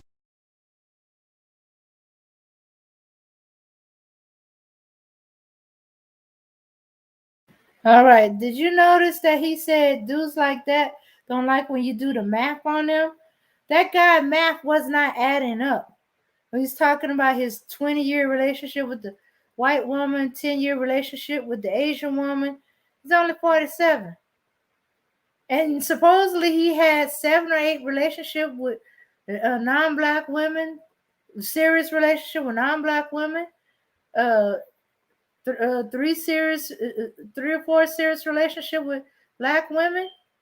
And then he had 30-something flings over the years. So, hey, all that math ain't adding up right. So, and so when you start questioning the math, wait, you're 47. You was in a 20-year relationship with a white woman, and then you was in a 10-year relationship with an Asian woman. How were you when you started these relationships? Because my math is saying you would have, it just with the Asian and the white woman, you would have to been 17. And were you cheating on these women? Because how you squeeze all these other women in the relationship? They don't fit. They don't have enough time. Even if you do the minimum of a 4-year relationship, or maybe his time frame for a relationship is completely different from everybody else. Maybe he feels he's in a serious relationship with a woman after 1 year, 6 months, 3 days. Who knows?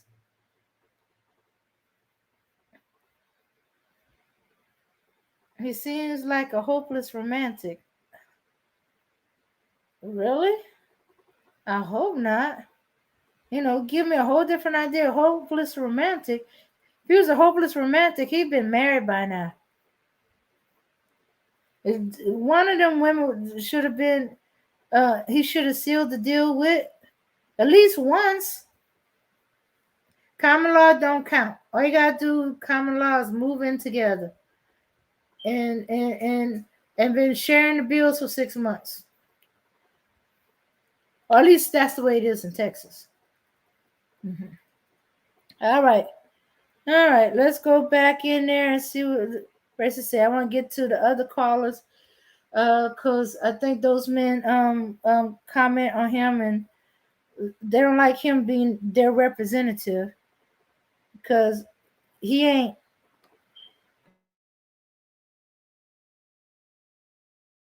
To it that you can take a look at and say, okay, this belongs here.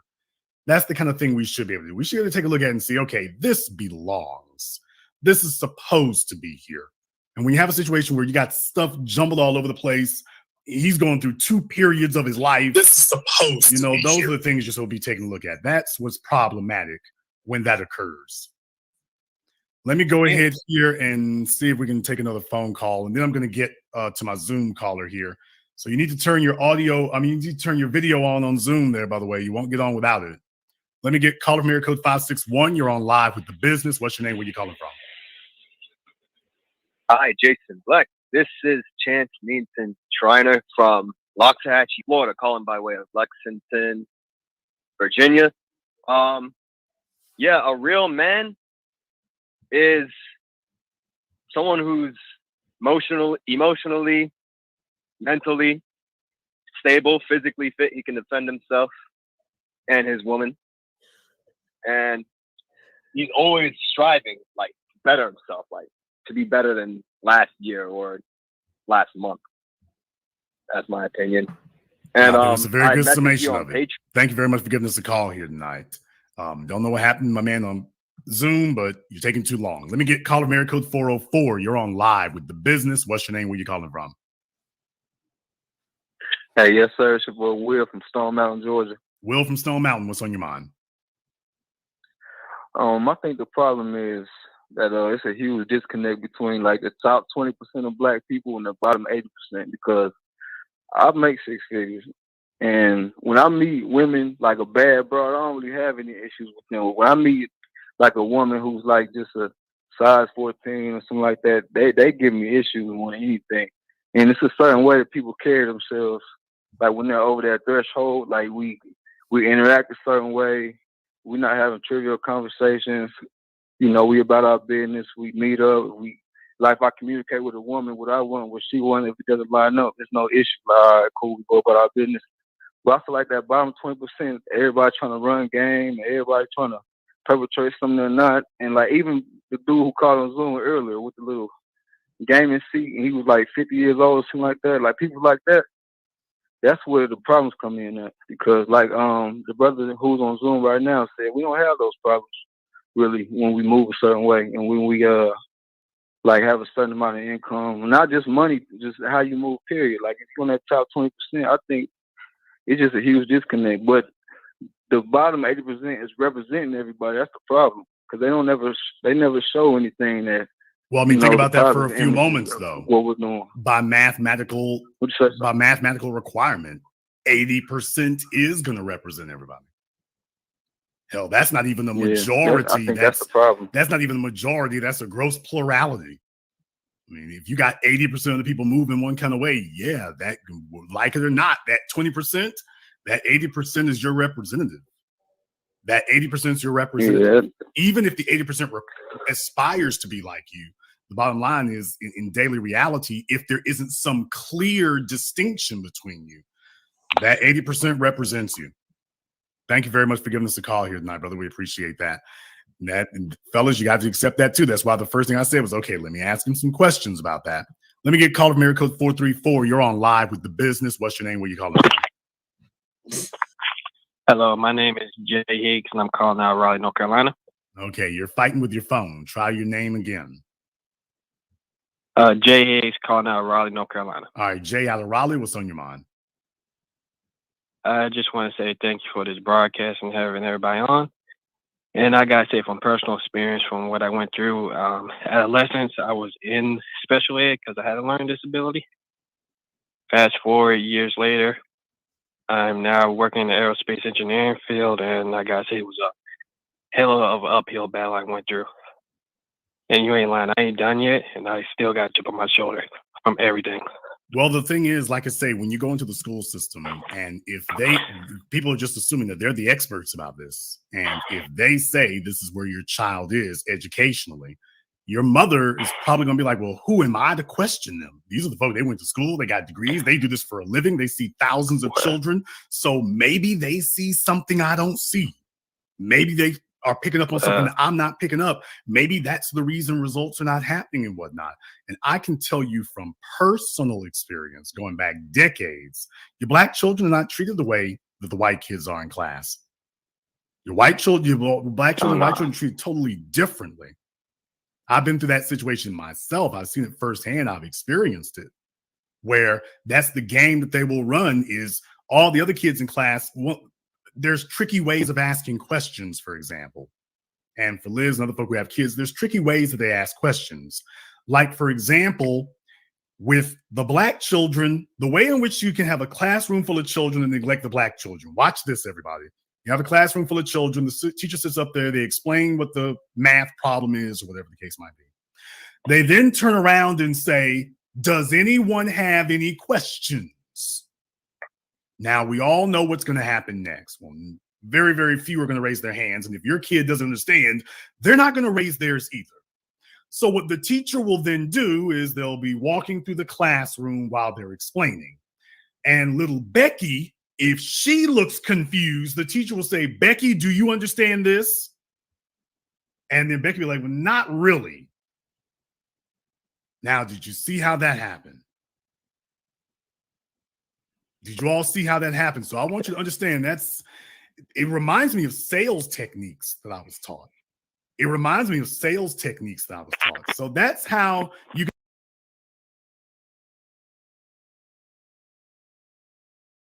So, all right. So yeah, you gotta be careful because the children will not ask you questions. They will claim they get it. Some of them will admit to it, and you break it down a little bit more. But for the most part, the one that be bold enough to tell you that they don't got it, it'd be the one who supposedly is special ed, or he don't give a care. He you know, but sometimes with how you explain it don't take. You gotta switch up how you explain it again. You cannot go by just they saying they got it. You gotta get them to the point where what you're saying is nothing they never heard of before. Like, Miss Franks, we got it. We got it. Can we just do the problem? But they're more likely quickly to come to the desk, so I could do one-on-one, so they have my full attention, and I could see them, and not just a room full of them, accent. So I always have to go back over. Mm-hmm. But yeah, I've seen that. They notice that some teachers will notice their kids before they notice our kids. Like, it's like they can't read our expressions. I'd be like, you can't tell that kid looks a little confused.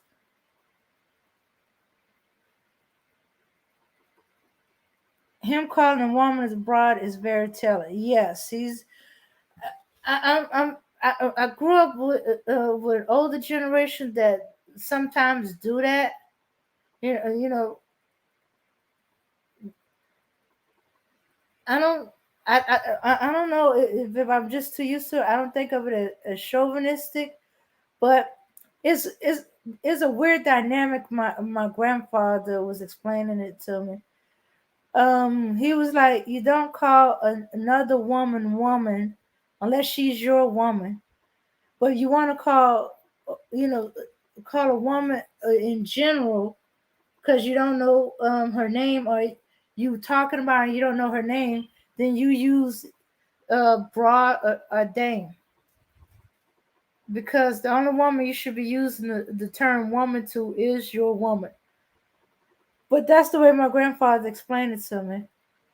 And he said it depends on the woman. Some women find broad as insulting, and some women find dame is insulting. So, and he said it used to be safe to go miss, but or ma'am, but sometimes you're not safe that way neither. So hey, be in for a penny, in for a pound. But I don't always pick up on the broad thing. But yeah, it does indicate a certain type of thinking, because there's not too many he's considered the younger generation. My grandfather was in his 70s, 80s, and he was saying that. And let me see. I was like, my grandfather was like 40 something when I was born. Um. So, eh. Um. So I think whoever raised them had that same old fashioned way of speaking and thinking, and you see it come out. But hey, I'm not here to make excuses for it. But I have a strong feeling he don't care if you find it insulting to be called broad. Mm-hmm. Uh, but I think it depends on how he sees you.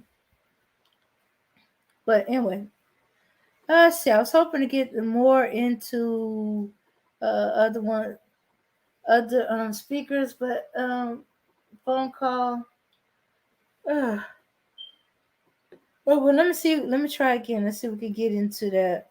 All right, one more.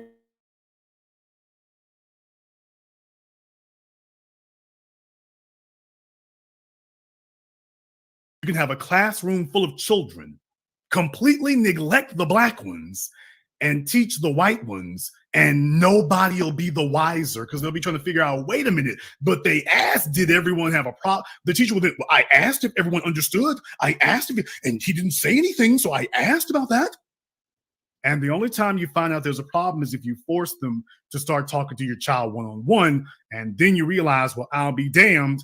They're either not saying anything, they're not doing it correctly, or you're not giving them the time that they need. And next thing you know, this goes, it's not just one teacher here or one teacher there that does that. You got the same problem the way that you do with white supremacists in the police departments. It's the exact same thing. So no wonder by the time if your son. Yeah. Yeah, back to the teacher thing. Also, part of the dynamic is when you have a class of like up to like 25 students and you're trying to get all that information into them, it's hard for one teacher to get through to all 25 of the students. But yeah, if it's happening over and over again, and but if it's to a particular one, I think they just can't see it until they forced to go one-on-one. Someone walk around, they see the students having a problem, they go over it with them again. Some of them they do tutoring to because there's enrichment where there's a smaller class and the teacher can give them more one-on-one help. So the school I'm at, they have a ELA enrichment for the kids that need extra help, extra time, extra attention. Um, and then there's one for math. I only know about the ones for ELA and math. Then there's one for general enrichment where it's on whatever subject they have issues with, not particularly to just math or reading. Sometimes uh, they need a little extra. Uh, yeah. Uh, yeah. So that's the thing with the school and the teacher. That's why homeschooling I think is best because you could give them one-on-one, or the parent could give them one-on-one, could see if they're not getting it. Because I know of at least a couple of parents. Ooh, sorry about that. When they homeschool, they make sure that the teacher they have for like digital learning and the aspect of the homeschooling or digital learning, um, that they either record the teacher's lesson or the teacher has pre-recorded lessons. So if the kids don't get it, They can rewatch the video over and over again, or the parents can watch it and see maybe how they can break it down a little more for the child to get it. Sometimes the childs are missing certain basic skills. They're not as I've been dealing with math today, so that's where I'm at right now in my mind. So they're not as proficient in their multiplications as they're supposed to be, and that they need that to help them with the division. Or they get intimidated by the long division, and they see this big old long number, and they like, ah. And I gotta teach them, whoa, whoa, whoa, slow it down, don't panic. Don't see it as one big long number. Just see it as several smaller problems, and show them how to break it down to more manageable until they no longer intimidated. And when they come to the next bigger number, oh, okay, it's a piece of cake. All I gotta do is break it down like this. Break it down step by step. Especially, I'm especially about them showing and me showing them uh, how they got the answers, because I got a bunch of them. They need a little extra help in the school. They got permission to use calculators, but I don't think they should lean so heavily on calculators. They shook. Then I ran into some of them that didn't know how to use a calculator. I was like, oh, they don't know how to use a calculator in terms of division, and had to show them how to do that. But when I'm teaching them how to do long division, I break it down and I show them a shortcut and show them how to show their work. And this is what they need to do when they call for them to show their work. Uh, some of them got it. Some of them need a little more extra time, or they did fine until they ran into a stumbling block, and then they came to me. Or if some too many of them at one class, too many of them was having the same stumbling block, and so I was doing the whole class, and then I did it over again until I believe they got it. And if they don't get it, I left a message with their regular teacher, so she know where most of them are at. I left also written where we was at and stuff like that. But it's in the beginning of the school year. She kind of expect that they were going to have some problems and some questions as they run into new stuff they had to work with. But anyway, let me get let me get back in there, and then I'll wrap it up. As you can see, I've been subbing today. And I've been subbing in a math class, so my mind is kind of stuck on math. Okay, here we makes it to third grade, he's already in the meat grinder. It's already been beating the hell out of his psyche and his self-esteem from the very foundation. It's already been beating the hell out of it. By the time he makes it to fifth grade, no wonder he's talking out and acting up. He doesn't understand most of what's going on in there. His self-esteem and confidence is beaten down. He doesn't believe he can learn any of this. Therefore, he's questioning, why am I here again? What does it matter if I get kicked out? I ain't doing nothing but spending time here anyway. It's just a big old daycare. And now he thinks that that's what the situation is. Okay, I have run into a few of them like that. I even have one using um um that he got this or that as excuse to cut up. I like, boy, that don't work with me. That's not how that works. And he's talking about it runs in the family. No, no, no. I said, you using that as an excuse. I don't care if it runs in the family, so called. I think that's an excuse for you to cut up. Now come to the front of class so you can do some work. Was I able to get through to? No, not really. You know, I got to be at him consistently every day to reach him that day. I got him to at least do one problem, one problem. Another one, he did his work, but he didn't do it in a way to show it. Uh, but as I said, it's gonna take a while.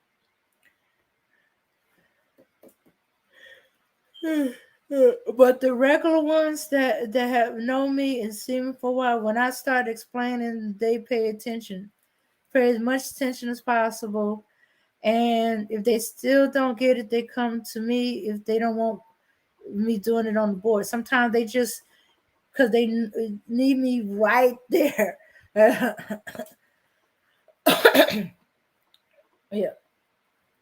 All right. Okay. Okay. Let's see. Let me stop talking about the kids in school. That he's in the big daycare. If mom is not doing her job, she just puts him there because, well, one of you mess up, they're all like that. See, that's why I don't do it. So where does that come from when your math doesn't work? Well, just wanted to correct something. My mom did work in the school system, and I did. Time you find out there's a problem is if you force them to start talking to your child one-on-one, and those techniques that I was taught. It reminds me of sales techniques now. And next thing you know, this goes, there's not just one teacher here or one teacher there that does that. You got the same. Well, just wanted to correct something. My mom did work in the school system, and I did actually have a learning disability, but there was ways, we worked around that and everything. And because of my mom's connections, it did help out. But yeah, I was actually, ironically enough, I had that said learning disability. I was actually one of the top students in most of my classes. Well, like I say, But, if you get the actual help you're supposed to have and whatnot, yeah, that is what happens. But for most of these kids, no, most of them just get shuffled off, and that's the last you see of them. Exit the classroom, straight to the school prison pipeline.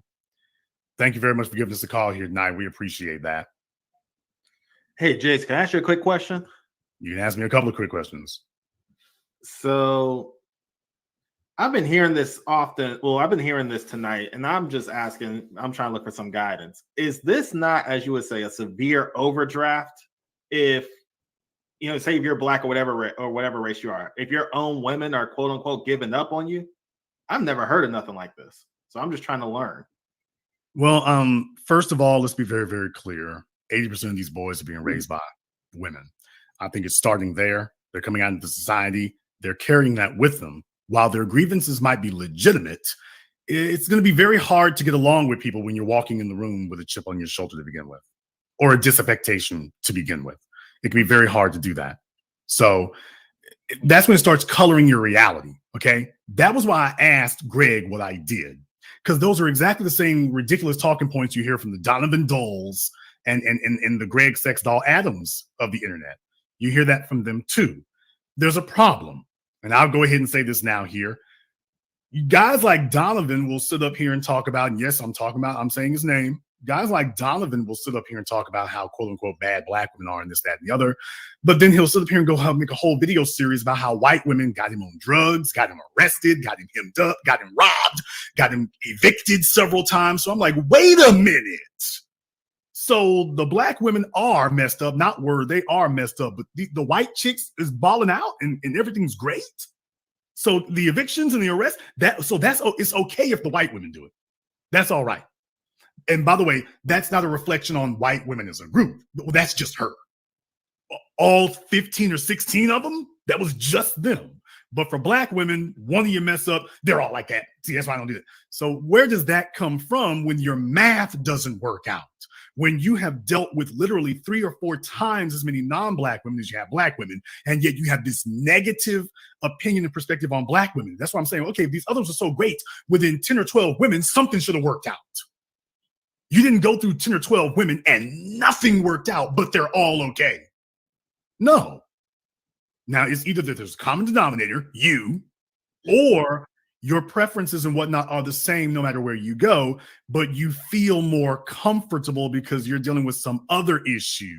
And rather than deal with that issue, you're framing it in a way that penalizes mom, whether she deserves it or not. She might deserve it. But what I am saying is you're messing yourself up now because everybody's not your mama. Now we're getting into basic Freud now, but everybody's not your mom, dude. Everybody's not your mom. And you got to deal with that. You have to overcome that idea that everybody's my mama.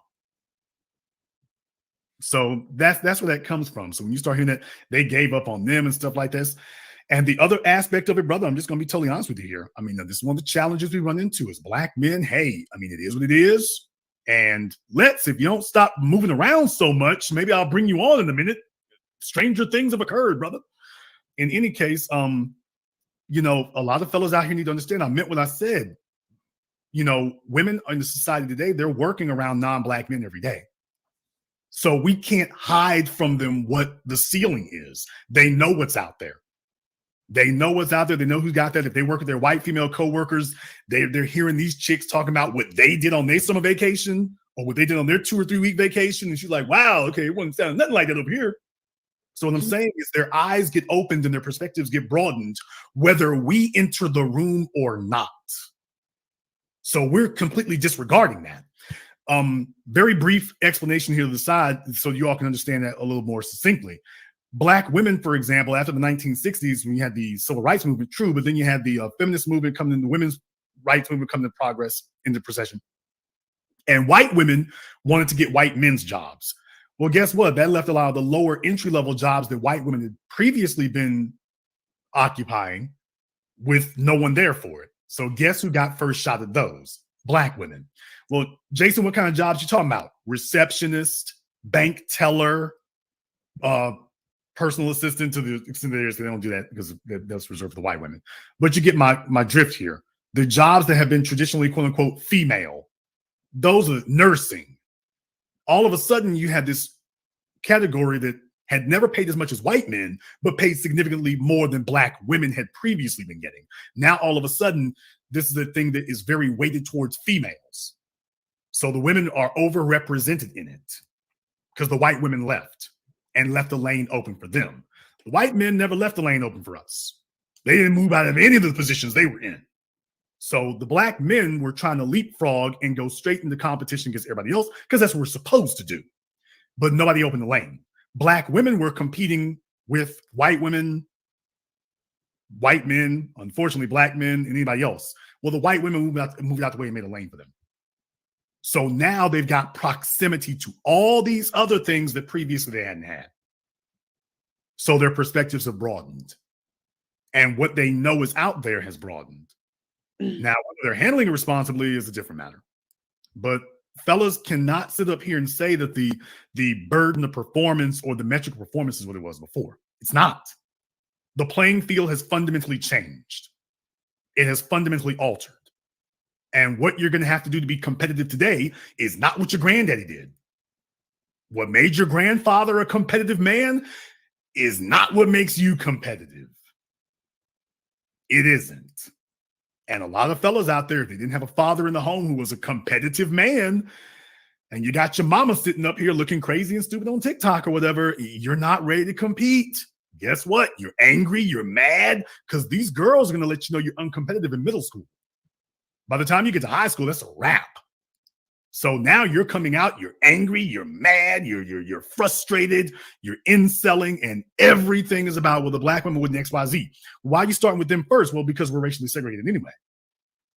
So now he's going to have to go venture to the other side of town because black males don't really have a lot of experiences with non-black females before they get into at least high school, certainly when they get to college. But in elementary school and middle school, you don't have that. The schools are already broken up. I mean, I've been documenting this now for over a decade. The schools are already broken up as racially segregated already. It doesn't matter whether you're in the Deep South or Chicago and Midwest or in California. They're already segregated. San Mateo, California. I've been documenting that now for over a decade. They got that completely segregated. So your kids are not doing that interracial socializing until they get older. So now he's got this Pollyannish fantasy of what it'll be like on the other side. And he's been holding that and holding that and holding that. By the time he gets to high school or college, well, now he can go do it. Well, guess what? He's giving them the benefit of a doubt that he's not giving anybody else. He can't say it's based on his experiences. He has none. So he's giving them the benefit of the doubt. So in other words, he's walking in the door with far less hostility. He's not being hostile toward them at all. He's giving them every opportunity to prove themselves. For the rest of you, you got to prove yourself. So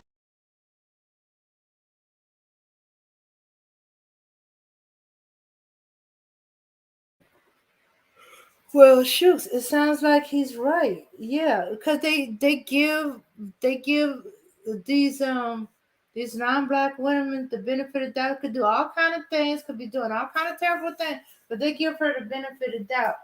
One woman does them wrong, and all the women are branded the same way. But no,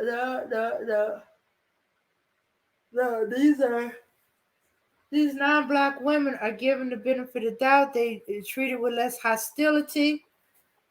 Okay, wait. So it could be possible that that you're creating your own issue. If you come in at black girls hostilely with a certain level of anger underneath, because of what your mother or some other black girl did, then you creating a reason for her to shown you, and which will go ahead and reinforce the already negativity you got against black women. And now black women can do no right, and non-black women can do no wrong, even when she's doing you wrong.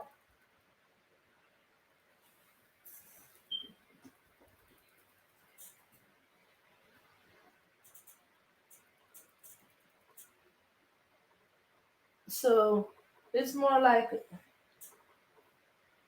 you're too hostile, and you coming in there like she's an opponent, like she's a combatant, and anything she says or does, you look at with suspicion or like she struck you.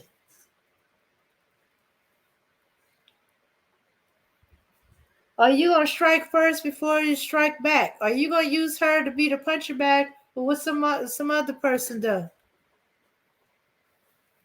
And you got blinders on where non-black women are concerned, and it keeps having blinders until it gets to the point where what happened? That boy that got stabbed by his was she his fiance, his wife, something like that?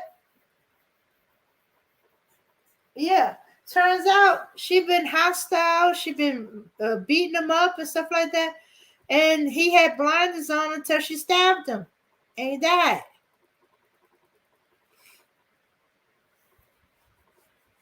And I bet you if he had survived and would recover, he would make excuses for her. She didn't mean it. She was just mad. I should have left her alone while she was angry. She got scared. She thought I was gonna hurt her.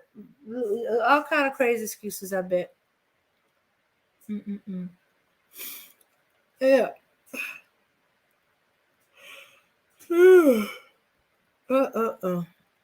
Interesting. Very, very interesting. Well, let's continue. So if you want to know where that comes from, that was the long explanation of where it comes from. So I don't get to talk to you all on a regular basis like I would, so I had to be a little bit loquacious in that regard, but that's basically where that comes from. And that can get going very, very quickly, very, very fast in that regard. Did I answer your question? Yes. Okay. Let me go ahead and see if I can get Let's here. I think he's finally got himself straightened out over there. Brother, you got yourself, man, you are moving the mic, you're moving the camera around a whole lot. He's doing most. Yeah, I was getting water. Okay. And then put on some perfume. All right. Well, All right, I got a center. Okay, I'm stuck in that perfume thing, brother. But can you hold the phone still? Just okay. Just hold on. Yeah, My bad. He's putting on perfume. What's your favorite fragrance? Just Wait, hold on. My bad, not perfume. My bad, homie. Okay. Cologne. I'm sorry. I'm twisting. I'm twisting his words by repeating them. But point your camera down, son. You are nervous as hell over there. All right, what's on your mind? Yeah. You said a lot of things, Jason. You said a lot of things that really hit me because man, I don't know where to start. But I really like your show, honestly, and it's good to be back. You know, I appreciate you answering the call. I do want to ask you though, about this 80% and 20% of a category going on right now. Are you sure it's 80%? Yes. It sounds like yes. I know, but single mother rate, the single parent household is 77% as of right now. Well, 80% of Black children are born to single mothers. Now, it can be a little bit cagey there because that's not saying that 80% of, quote, your households. Because remember, you can have a single individual and be a household. So we can't, that's not the way it's counting. We're saying 80% of your children are being born to single mothers. Because remember, it's different. Like, I'm in my mid-40s. I don't have any children. Andre is 29, doesn't have any children. Liz is making problems. But in any case, my point is once they start having children, they'll have 3 and 4 and 5. You see what I mean? So if you're counting the children, it's not going to be a 1-to-1 ratio or even a 2-to-1 ratio of you go find 2 random Black children and that there's one male who sired the 2 children. You see what I mean? It's not going to work that way. It's not going to be 1-to-1. It's not going to be 2-to-1.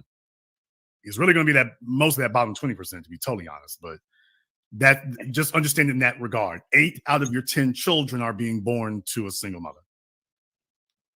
Damn. Okay. How? Well, I understand how we got here. Exactly, the crack era, and also no, everything that is not the crack era. No, that exacerbated it. Certainly, Liz looks hella nervous over there now. It certainly exacerbated the issue, but no, I mean it's basically the federal government stepped in. COINTELPRO, they saw an opportunity to take advantage, and it was social engineering, long story short. So we'll sit up here and say we'll be father, we'll go ahead and subsidize these things, and we'll subsidize certain behaviors. And once it became, hey, the federal government will subsidize you having children on the wedlock, we'll give you housing and food and everything else here. Well, what have you done? You just destabilized the warrior class. Remember, coming out of World War I, World War II, Black males, you had 70% of your households were married. Next thing you know, what did we do? We came back from World War II. Black men took to the streets. That's what created the civil rights uprisings. After Emmett Till got killed and everything, these were former soldiers. Black Panthers, same thing. These were former soldiers. They had been taught and trained to go stop their enemies overseas. They came back over here and said, you know what? Yeah, maybe we need to bring some democracy to America. Next thing you know, it's like, okay, we got to break that up. But you can't do it overnight because what you end up with is Watts, Huffington, and all Los Angeles, all the other areas that became war zones. So we don't want to make America a war zone. So what do? We'll make a pressure valve. If we can get the females to go along with the program and get them to put us in the place of the males, then within a generation, we'll have this knocked off. Remember, LBJ said that after he passed the Civil Rights Act, them niggas would be voting for us for the next 50 years. Yeah, sure did. Okay, so what does that tell you? They knew what they were doing. This was long-term thinking, the Moynihan Report and everything else.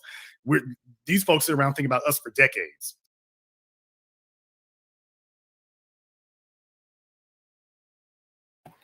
Oh, okay, let's see. This broadcast is so juicy, I'm going to listen to the replay. I came in late. 80%, yeah, 80%, but they don't take into account of the common law marriages or those where the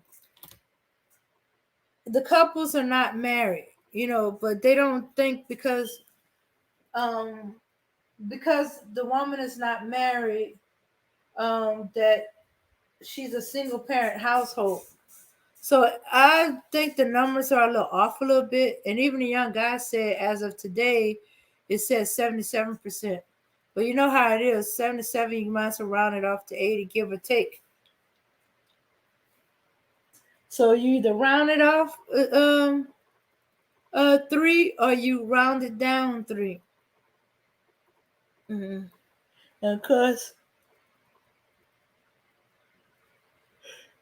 I do know there was an increase and then there's a decrease. Not to mention you got to understand we're talking about they probably including since they saying single mothers and not women. We're talking about we could be adding the teenage girls, and we're talking where anywhere from let me see 15 to about 50, depending on how young the children are.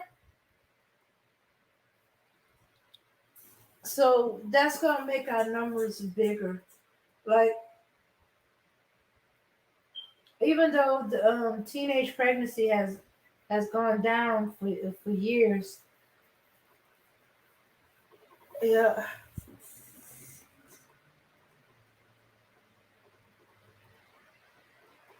Yeah.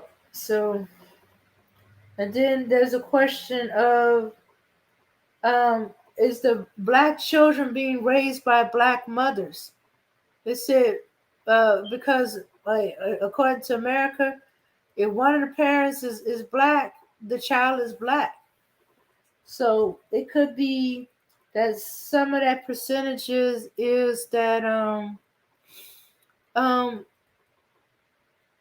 it may be run by single mothers households, but do these are these necessarily single black mothers? Is not every black child that is put into the census necessarily being raised by a black mother. So those would be thrown into the mix on, and that's how I think it could get up to like 80. But and not to mention, the government has reason to pad and make us look like how bad it is. So it depends on how they lump the parentage of the child. If they mark the child as black instead of mixed, then of course the numbers look bigger, even if the child is being raised by a white mother. hmm But anyway, that's my take on that. So I'm not thrown by that, but um, it used to be when I was a kid, um, single moms mostly were um, those who divorced or widower, and they're raising children by themselves, and then there's some of them where the parents never married. And over time, I had more and more friends who parents never married. But then I also had friends who, they were a product of divorce, and their father died. So all these raised, and I had some friends who became single moms at 16, but that don't all the time necessarily mean the father wasn't there. I had one friend because they were both going to school and stuff like that. Um, their child was being watched by the grandparent while they go to school, and they did eventually got married, but that that was later. But in the meantime, she was a single parent while until her the husband, the man who became a husband, and her child father got married. But her first child, they weren't married, but he did claim the child. So Mhm. And then there was some that didn't. Had some. They were single mothers for about a year or two, or 4 or 5. Depends on if they were going away to go to college. You know, and then they married the because the boy they were they did not get pregnant by older men. They got pregnant with the boy they fell in love with, and and that was their boyfriend. They got pregnant. Yeah. So yeah.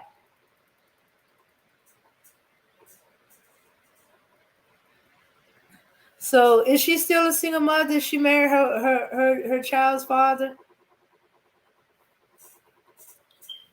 All right. Okay. Let me just wrap that up because after that I'm going to close it up for the night. It's like, okay, how can we make a little move here and a little move there that will make this domino effect that will last decades? And that's what you're experiencing now. That's what you've been experiencing. So that's the whole point. It works. And by the way, they're not just doing it in America anymore. Now they're doing it overseas. So every place they're putting their flag at, Iraq, Afghanistan, South America, you're starting to see the same program rolling out over there too, which is why they're really big about destabilizing those things and changing the culture and the place of women in the society and whatnot. Yeah, y'all need to get these women up. Let them have all the driver's licenses, this, that, and the other.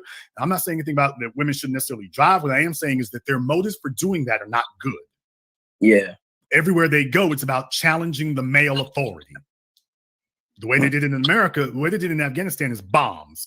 The way they did it in America is budgets and legislation. Jeez. But to beat your point here, I do want to just point out that, like, after LBJ said his words, he didn't force people to vote Democrat. I mean, is this like some part of MK Ultra where they actually basically convince? I don't know how they convince Black folks, like a majority of Black folks, to vote for Democrat. Like, how did they actually manage to do that? Did they give Democrats have ever gave some Black folks some money or something, like at least one thing that makes them? Well, no, black people as a group have voted their interests, and historically we voted our interests, and it was very, very simple. Do you want to stay in chattel slavery? Yes or no? Oops, I'll vote for Lincoln. I don't know what else Lincoln is in favor of, but I heard somebody over there say they're going to take these shackles off. So let me vote for that, and then we'll see what else comes after that. So basically, it's been a very binary way of dealing with things. Binary is understandable when you're in a life or death situation, but it's not a way you want to live your daily life. You want to have options because the devil is in the details and nuances will catch you every single time. So the bottom line is, technically speaking, Black folk been basically voting for the best train rolling at the time from one era to another. But it's time to be more sophisticated. It's not binary in that regard anymore. The smoke and mirrors, and we become more sophisticated as we become more politically savvy and more politically influential. We're becoming more sophisticated. So certain things that used to work to hoodwink us don't work anymore. So what about the 80%? So that means that 80% has somehow dwindled down. Okay, let's be very, very clear about that. I don't worry about the 80%. Jason, how in the hell could you not worry about the 80%? Because that's never the way society works. The 80% are always going to follow whoever the echelon is. So worry less about the 80%. Worry about you becoming a part of the influential top 10%. And notice I said influential. I didn't say rich, but the top 10% of influence. The 80% is going to follow you. That's the way that works. By the way, brother, you got perfume and you got perfume and birds chirping. So I know it's lit at your place. But go ahead. No, I'm just studying. I'm studying because I've been doing this thing for a couple of years now, like 3 years, about exactly what is going on and why people are voting for Joe Biden when he clearly signed the can you curse here? The effing crime bill in 1994, but yet the Negroes are still falling for this. And hold on, let me show you something, Jason. Okay. Well, here's my thing. We're discussing something specific here tonight. So definitely, if you want to check back with me on the weekend, why don't you go ahead and do that in the meantime? But I think we've covered that here. But thank you very much for giving us a call here tonight. We can definitely chop it up on the weekend if you want to discuss that elsewise. I did have Don here. Now, Don has been messing up on the phone here. Liz, am I making you uncomfortable, ma'am? Whoa. Okay, I didn't want to make you uncomfortable or anything. If I'm Good, thank you. okay, she threatens me when she's not online, y'all. So just understand. Nobody's gonna believe you don't. So just that's the other thing right there. No one's gonna believe Don is calling us from Mars, is what he's doing. Okay, we'll come back to you in a little while, Don. Let me get caller code 224. You're on live with the business. What's your name? Where you calling from?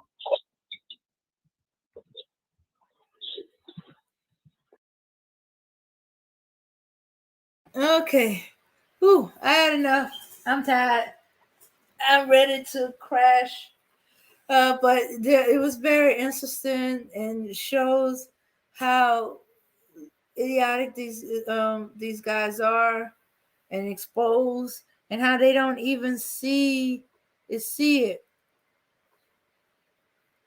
And then you're trying to go back to the Black community, still that mentality, immaturity.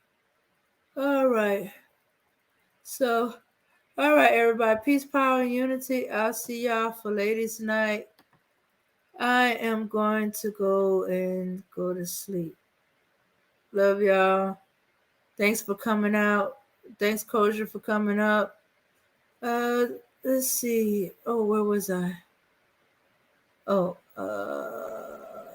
let's see. Well, that was an interesting take on one of these callers of that came in. Jason Black had us tripping and joking. So we're going to see y'all later. Let's go. Ooh. Oh, okay. Here we go.